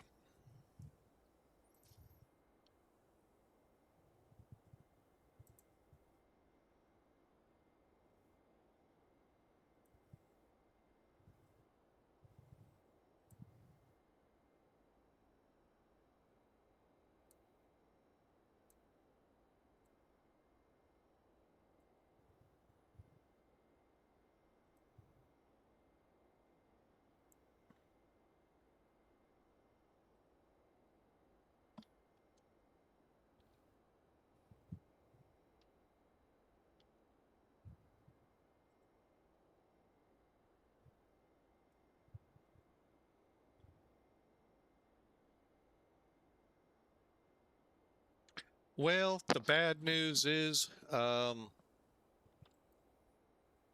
on, let me see first if, here, let me just bring it up. All right, here's Elevatech. As you can see, this is what was getting ready to go through Memphis. We would have been about where it says TOD, maybe Fay by now, Otis at the furthest. We would have missed it. So we'll see what else comes along our way. Just kind of bouncing around here, seeing some places we may be able to venture to. But anyway, this is Elevatech. Now, I am not certain yet if it's in beta, open beta for everybody or not. So I don't want to get into showing it off too much yet. But it's there for you if you want to. check it out.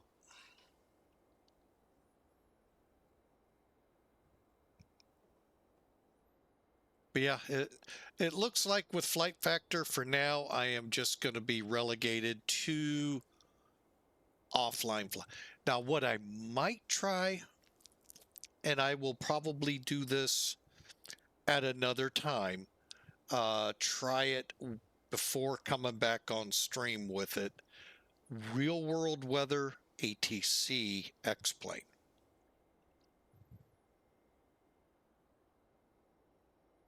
Just to see, take a short hop somewhere.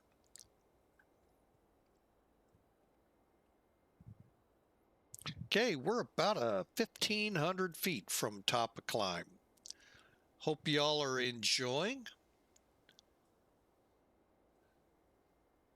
It's definitely been a challenged flight, that is for certain.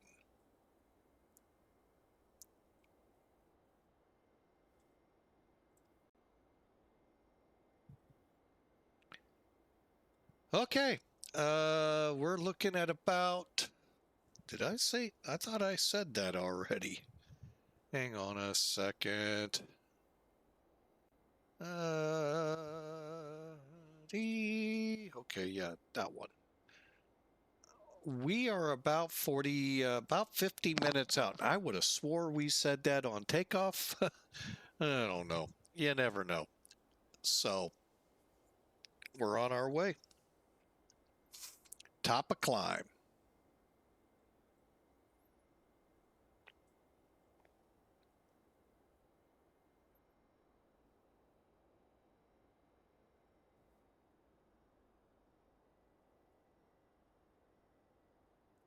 So what big plans do y'all have this week? I know school is still going strong for many until next month, but so any big plans out there going on? Hey, hit us in the chat room or down in the comments if you're on YouTube. Secondly, for those who haven't been able to watch Flying with Mike lately or upset at me for not being available at normal times you would try to catch me, there's a reason why I haven't been on and streaming as heavy as I used to. The big reason, the main reason, I finally, after just about a year of unemployment, I do have a job, albeit part-time. And you know what? I'll take it for now. It's stressful on me personally, but I don't want to talk much about it. I just wanted to say thank you to those of you out there who prayed that I would one day find a job, or and those prayers got answered. Sometimes we'll pray, and sometimes there's really three answers.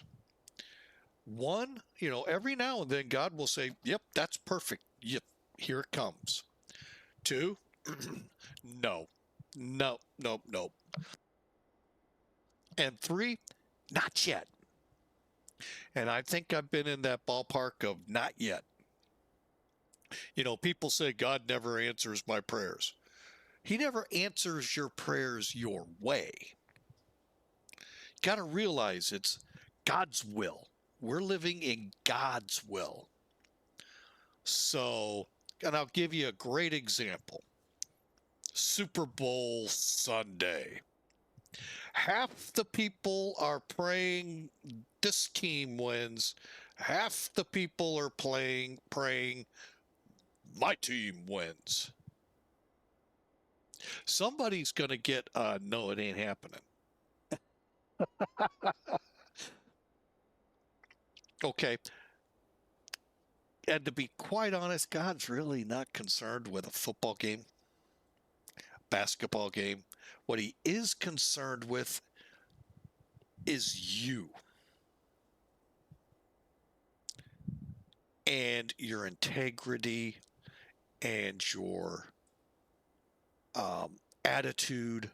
There's where God starts to adjust.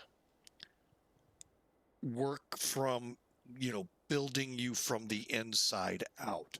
That's why Jesus said, when it came to food,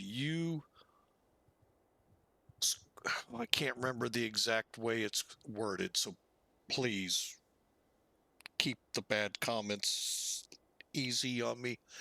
But it's not what goes into the body that is defiled.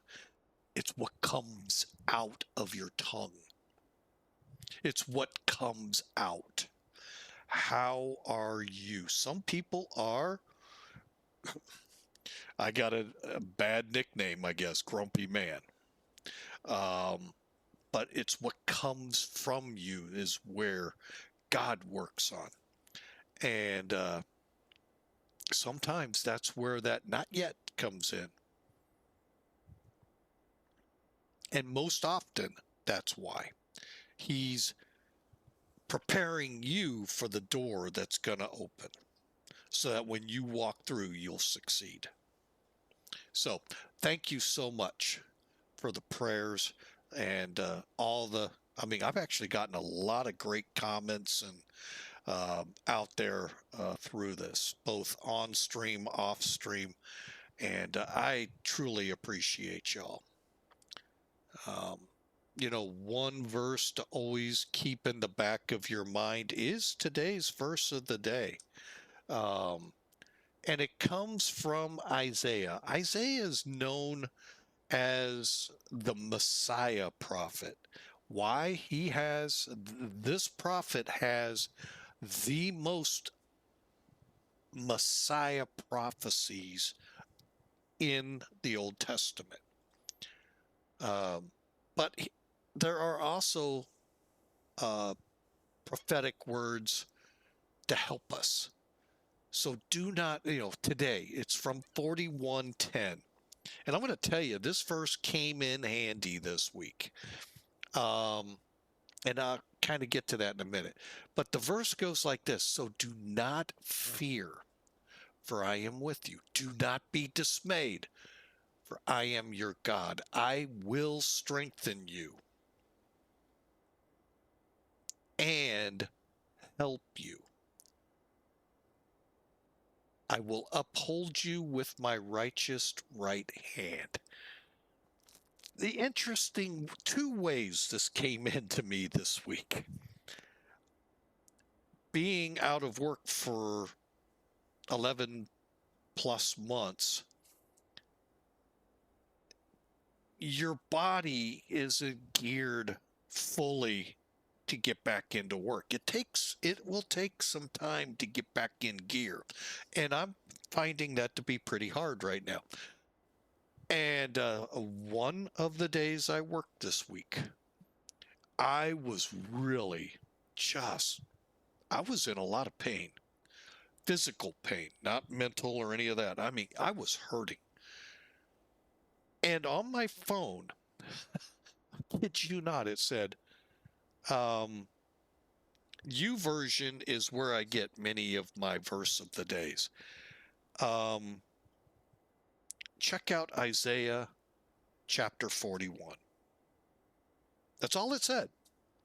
It was just like a little advertisement, I'm sure is what many would say. But it came at a time I really needed it. And then I got to the 10th verse, and I remembered this verse because it's helped me a lot in other situations. And wow, it was just amazing to see it come back around. And so do not fear, folks, for I am with you. I am being God. Do not be dismayed, for I am your God. I will strengthen you and help you. I will uphold you with my righteous right hand. So there are times, folks, you think it is just a brick wall I am hitting, and then all of a sudden something peeks through. Maybe the Lord helping you there. So keep an eye out. And I hope you all can keep this verse, write it down. Isaiah 41:10. Keep it in front of you when days are just, oh, it really does help to have these verses to go back to when you need them. Memorize them if you can. I have, I find like many people out there, I can give you an excuse after excuse why I can't memorize verses. But anything about a plane, oh, in a second, I've got it memorized. So I'm working on that myself. But yeah, having them right there in the mind, palm of the hand, boom, help you when struggles or glorious praises come forth. It's all right there for you. So I hope I was able to help y'all. And I really do pray you have a fantastic week. And once again, thank you so much for the great support out there, for the great community here on Flying with Mike. Thank you so much. You don't know how much that helped me through this time of unemployment. And while still only part-time, it's a blessing. It hurts sometimes, but it's a blessing as I go through trying to get back into groove of working and so forth. So thank you.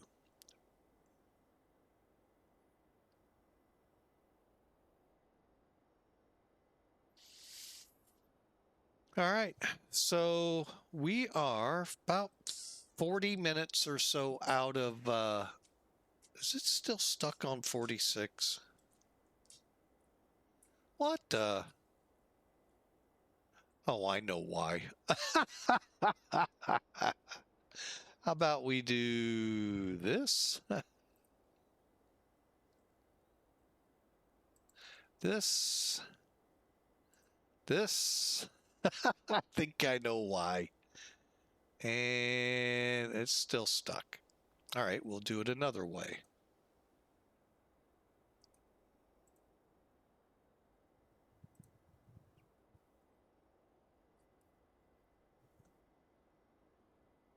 That or we're just staying in the same spot.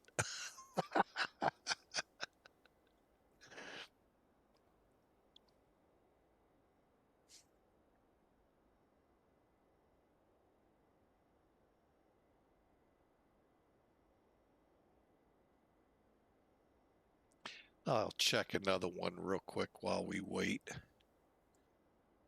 All right, we're doing about 25 minutes according to Elevatech.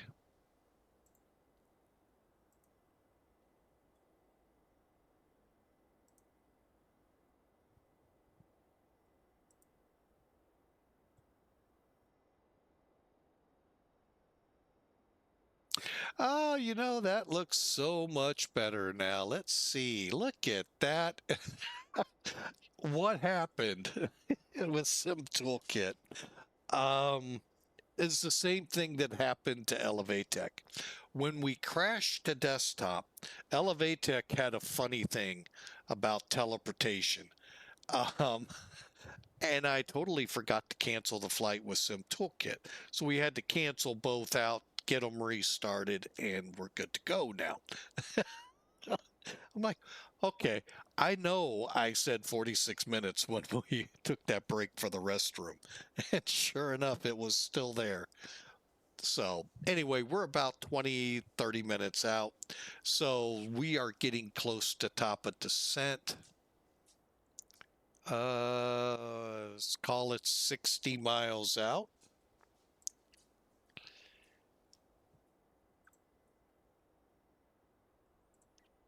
All right, what do we got to do here? Otis at or above 16, below 21 at Hobart, 10,000. That's what we'll set.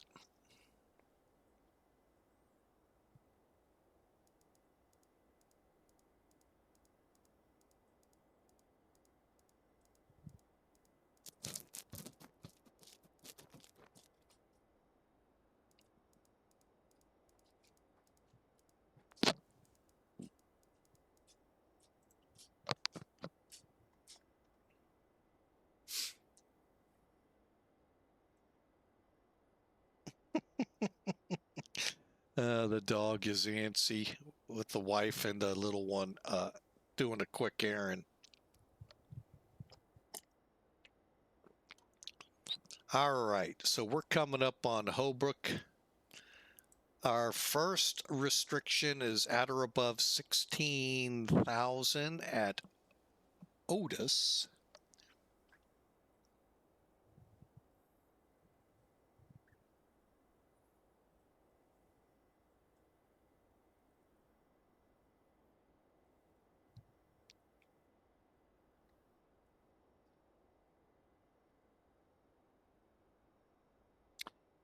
And I didn't start my timer. Doggone it. I did start the other side. So since we started our pushback, we're 44 minutes into this flight. So we're getting close.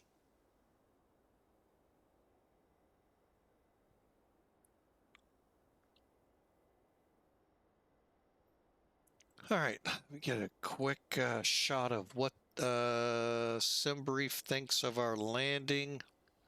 Brakes 2. Which one are we on? Hang on. 3-6 left. Cool.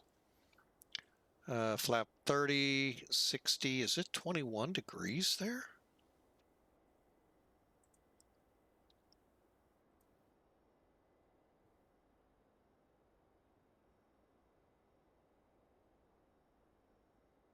It is. All right, we are crossing El Dorado, making the turn, top of descent, just on the top of the dial. And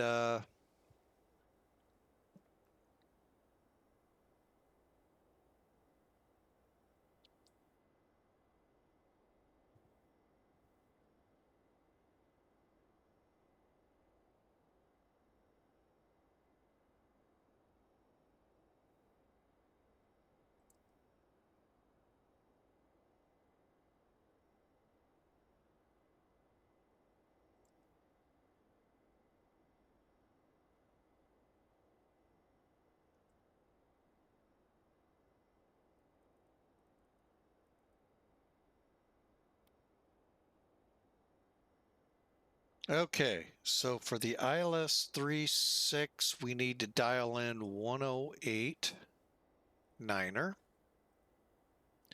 Heading 360. Perfect.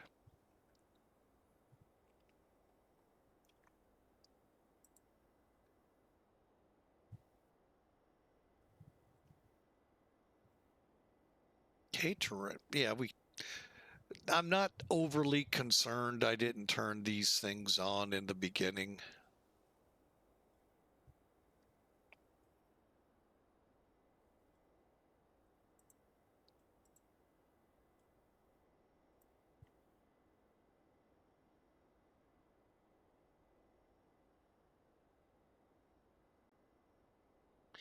All right, so let's set up for the arrival. Welcome aboard. Thank you all for joining us. If you're kind of scratching your head going, why in the world are we 2.5 hours in on a stream from Dallas to Memphis? Well, we had a crash to desktop shortly after takeoff, and so we're flying it again. And this time without VATSIM and without real world weather. So ultimately, any runway I could land on right now.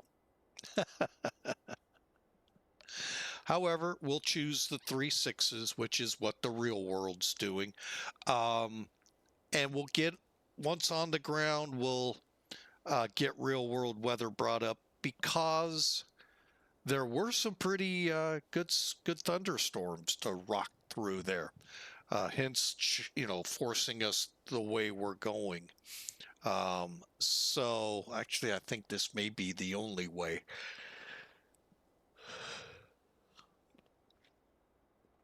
But it doesn't matter. We're getting there slowly but surely. And I'm going to go ahead and put in my prediction. So if you want to put a prediction in for the landing, it's exclamation mark, the word predict, put a space in there and a negative number. Make sure it's negative. It'll take it, but if you're the only one, it might work. Otherwise, you'll, miss out.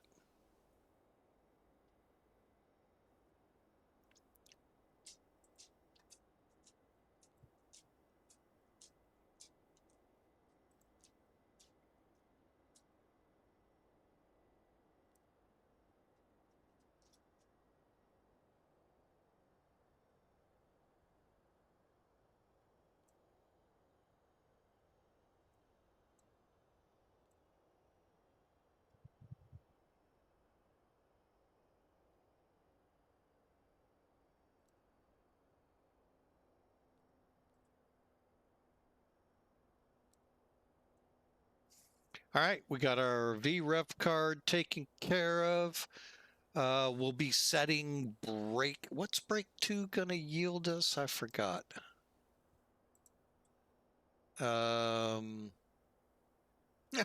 Get us all the way down the runway. That's a plus. We'll set brake 3 just in case. And we're set up to land. Here we go, folks. Glad to have you all aboard. Thank you, one and all. Hope you all have a fantastic week. Kind of playing it by ear tonight to see if maybe I had an idea of 2 flights, but that got kind of thrown in the garbage can. Compliments of that crash to desktop shortly after takeoff. And I'll be honest, I've looked at the log, can't figure out what the heck caused it. So nothing in that log even hints at it. So other than the fact, flight factor, I hate saying it that way, but who knows? What I would have called one of my most reliable planes through all of the different betas and versions of X-Plane 12. It right now is just really problematic. They keep saying an update's coming, but I'm not holding my breath. I remember how long that took with another aircraft.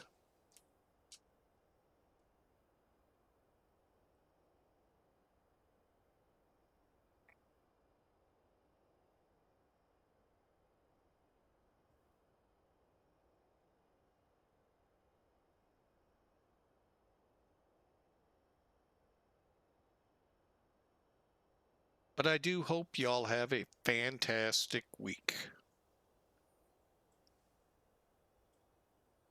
And as I said a few minutes ago, hey, keep that verse, Isaiah 41:10. Tuck it away, write it down, keep it close by when everyone knows work isn't always roses. We'll put it that way. I was trying to get a better word. Isn't always hunky-dory and just, but when those days do pop, or even outside work, boy, what a verse to fall back on.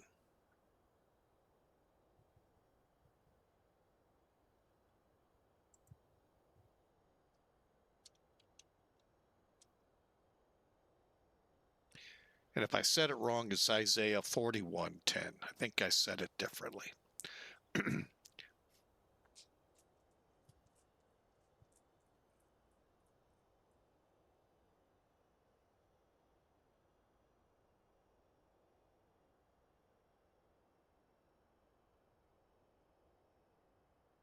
But again, thank you for checking us out, being a part of the broadcast today.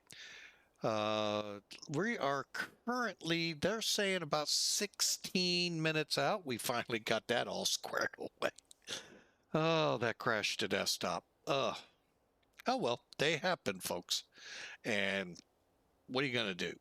Okay, refly it. Pretty much.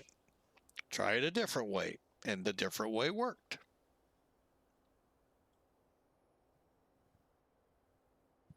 Okay, we're coming up to, well, Otis is about 30 miles out, and we need to be above 16,000 for that. And at 290 knots.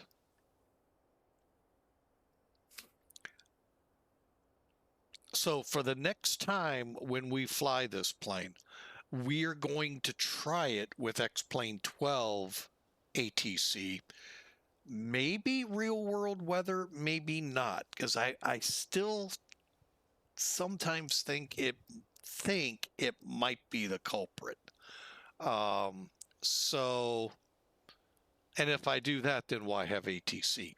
Is the way I look at it. If I can't run real world weather, it's kind of why. So, with X-Plane 12 or VATSIM.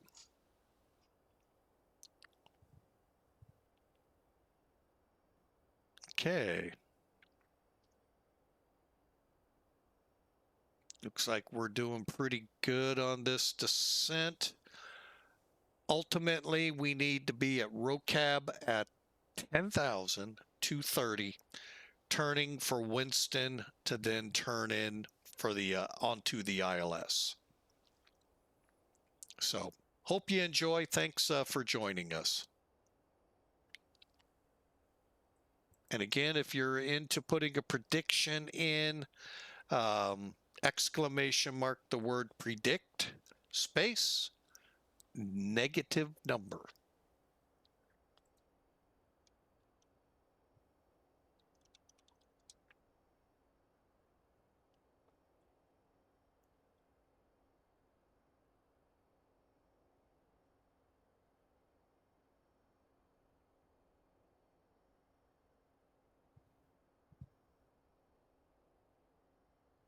And I probably know some people go, why are there clouds if you're not running real world?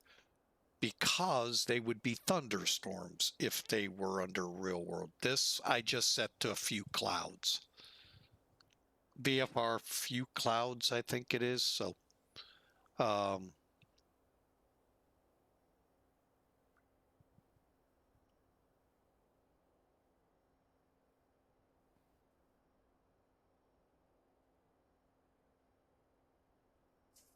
right, the cool thing is we are getting below the requirement for Hobart. Uh-oh.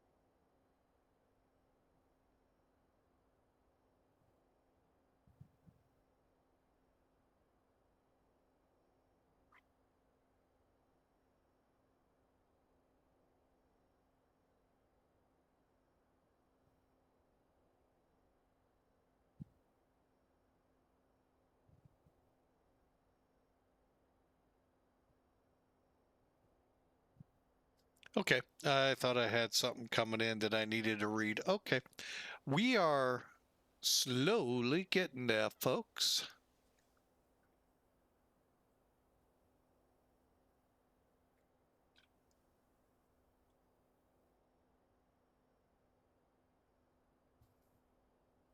Oh, what am I looking for? Oh, yeah, over here.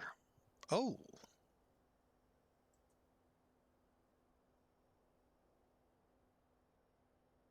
I did close that out. Okay.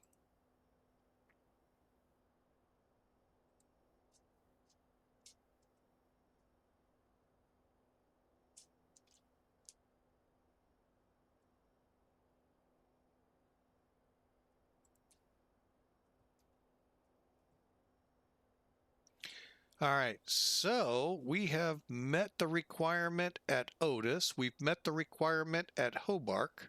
Now it's ROCAB at 10,000 feet to 30 knots. And if we were on VATSIM or real world weather, we would be setting our altimeter to 2992. It doesn't change when you're not running real world weather, so we just keep it.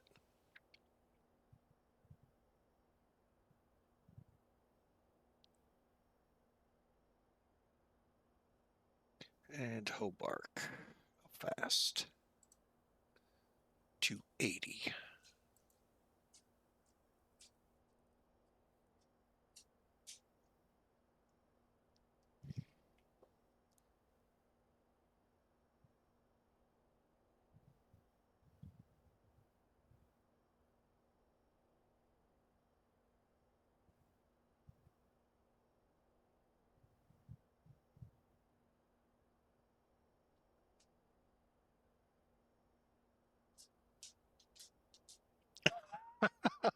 It's fun to watch a dog sometimes.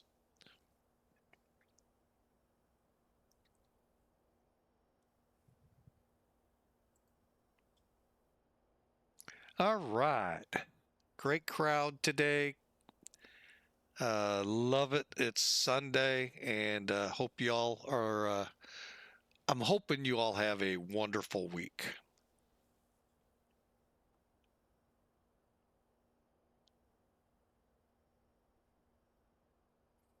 Is that VOR on here? No. Okay.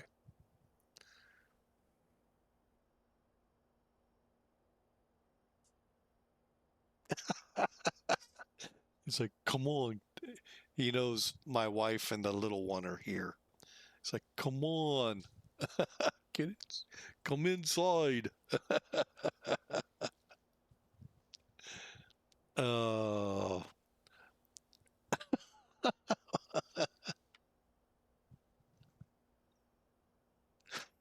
Oh, Winston.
Sorry about that, folks. Had to check the wife, make sure everything was good. Okay, let's take a look here.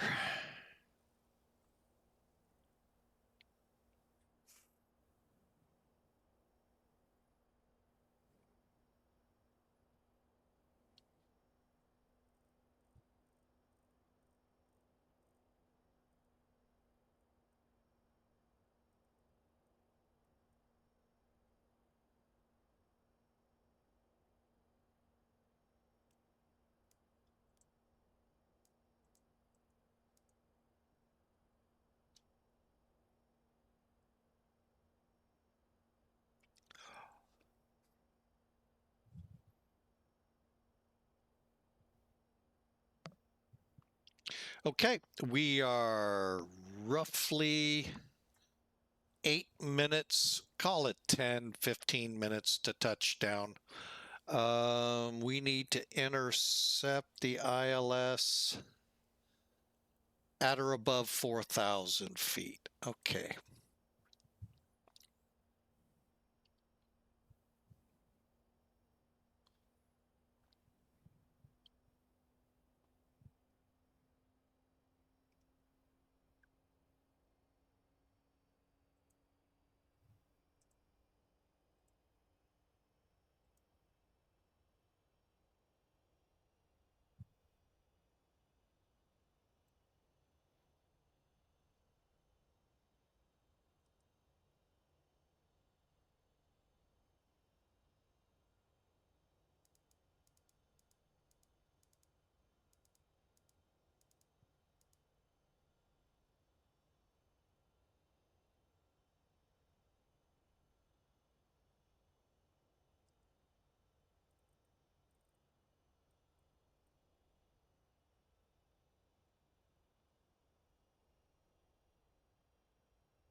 All right, we are just about there.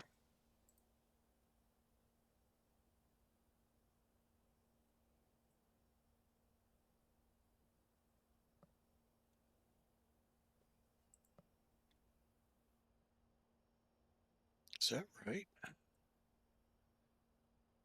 1089, 360.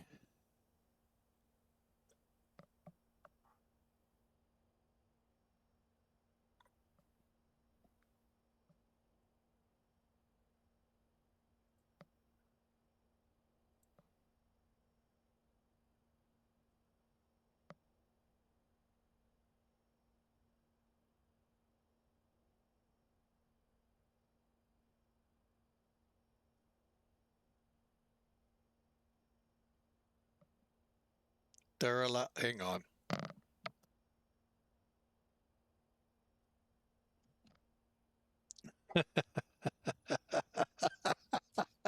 Had to get that woof.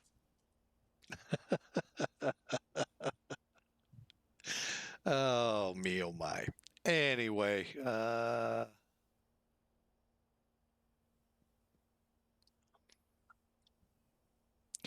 nothing's alive yet, folks.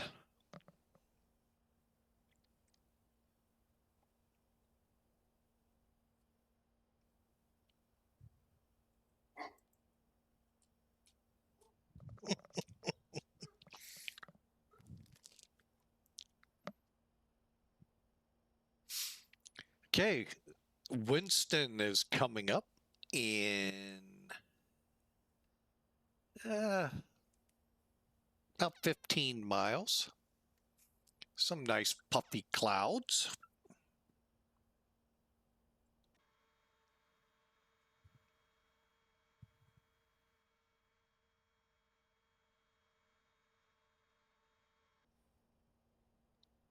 Looking really good.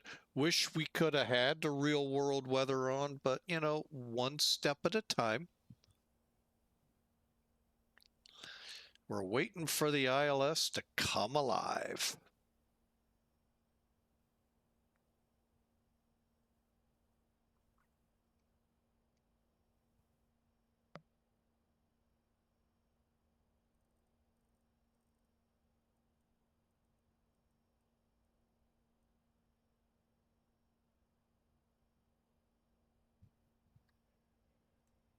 Let's go flaps 1.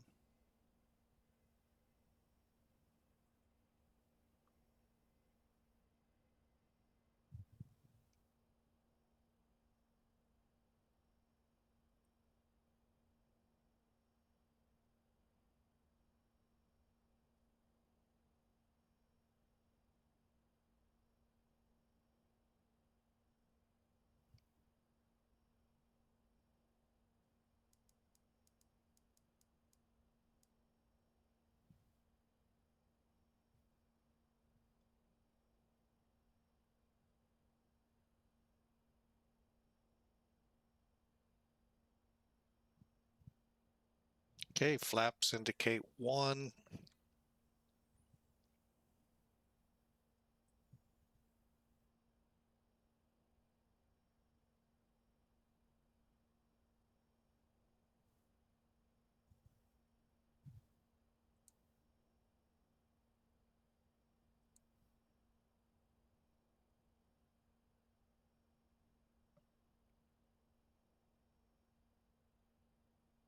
Localizer alive.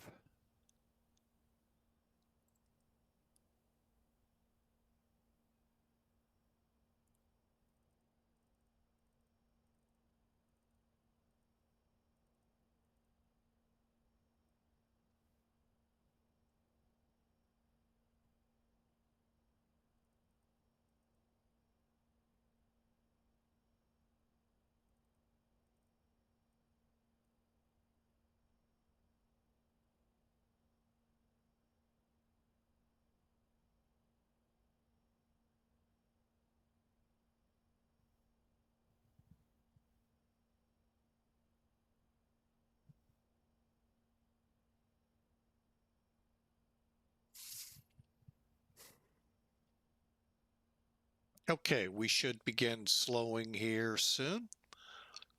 And we'll be on the ILS about 20 miles out. Memphis Tower, FedEx 811 Heavy, about to intercept your localizer for 136 left. Roger, clear to land, 36 left, FedEx 811 Heavy. Okay, we can go to approach mode now.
All right, let's see if we can see. Oh, I've got the airport in sight.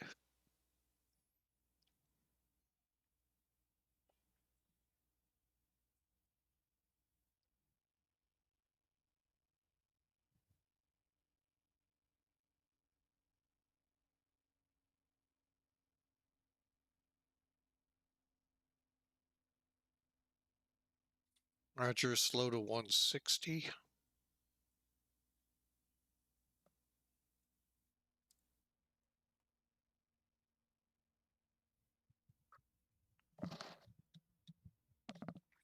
Okay. Runway in sight.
Roger, cleared to land, 36 left, FedEx 811.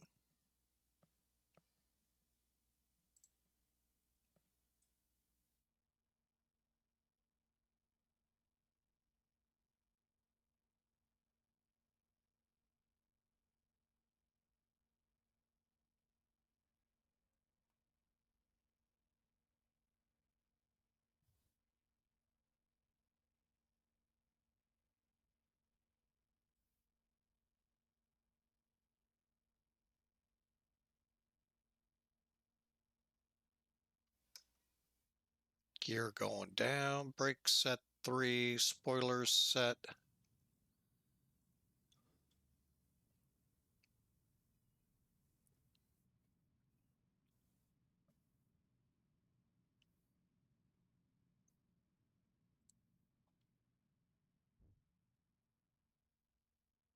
Three green.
Okay, lined up, ready to land.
Landing.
All right, that was not a great landing by the numbers. We'll see what the airline put us at.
It's the long way to FedEx.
All right, welcome in, folks. Let's get up here, get that APU on.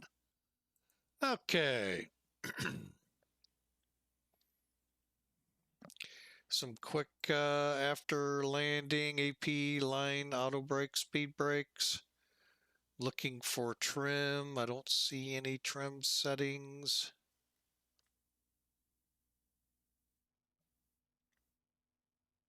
Cool.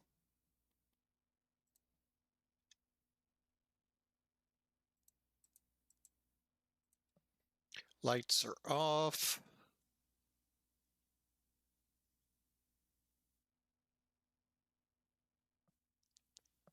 Okay.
All right.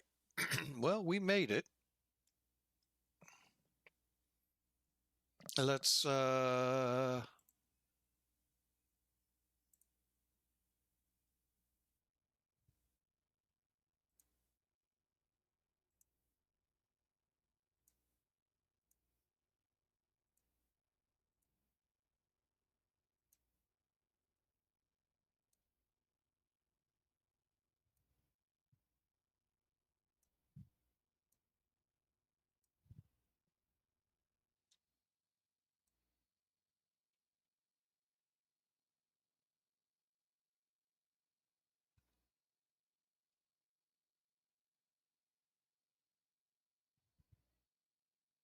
and there you have it. We made it this time.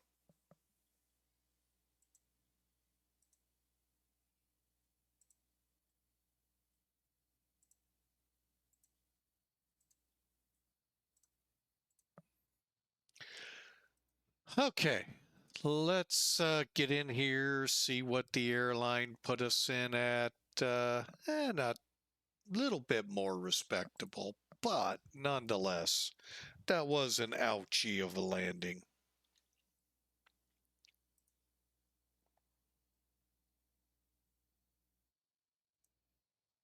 Okay. Well, let's start with Elevatech. As you can see, those storms are well east now. Complete.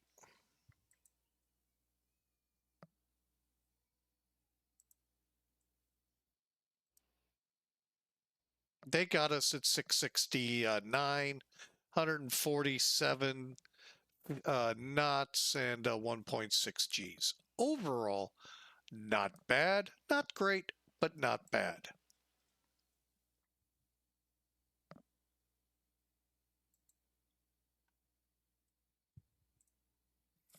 All right, now the one that we rely on the most, Sim Toolkit, and usually the hardest on us.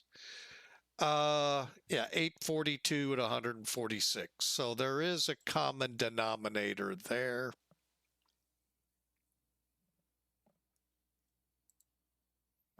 But let's take a look at it. So there's the route. Flight time 21 hours, 59 minutes. Don't think so.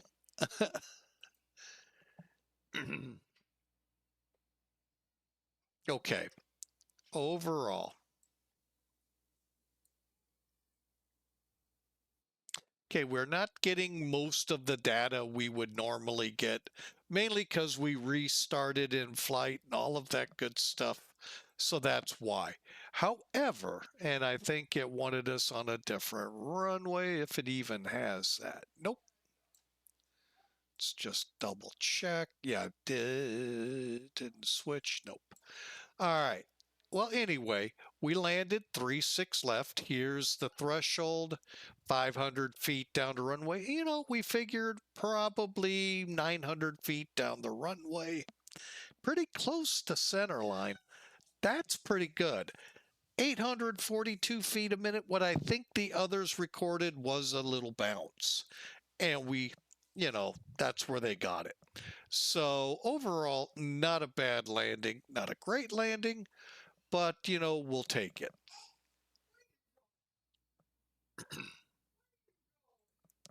So we're going to go ahead, call it a day.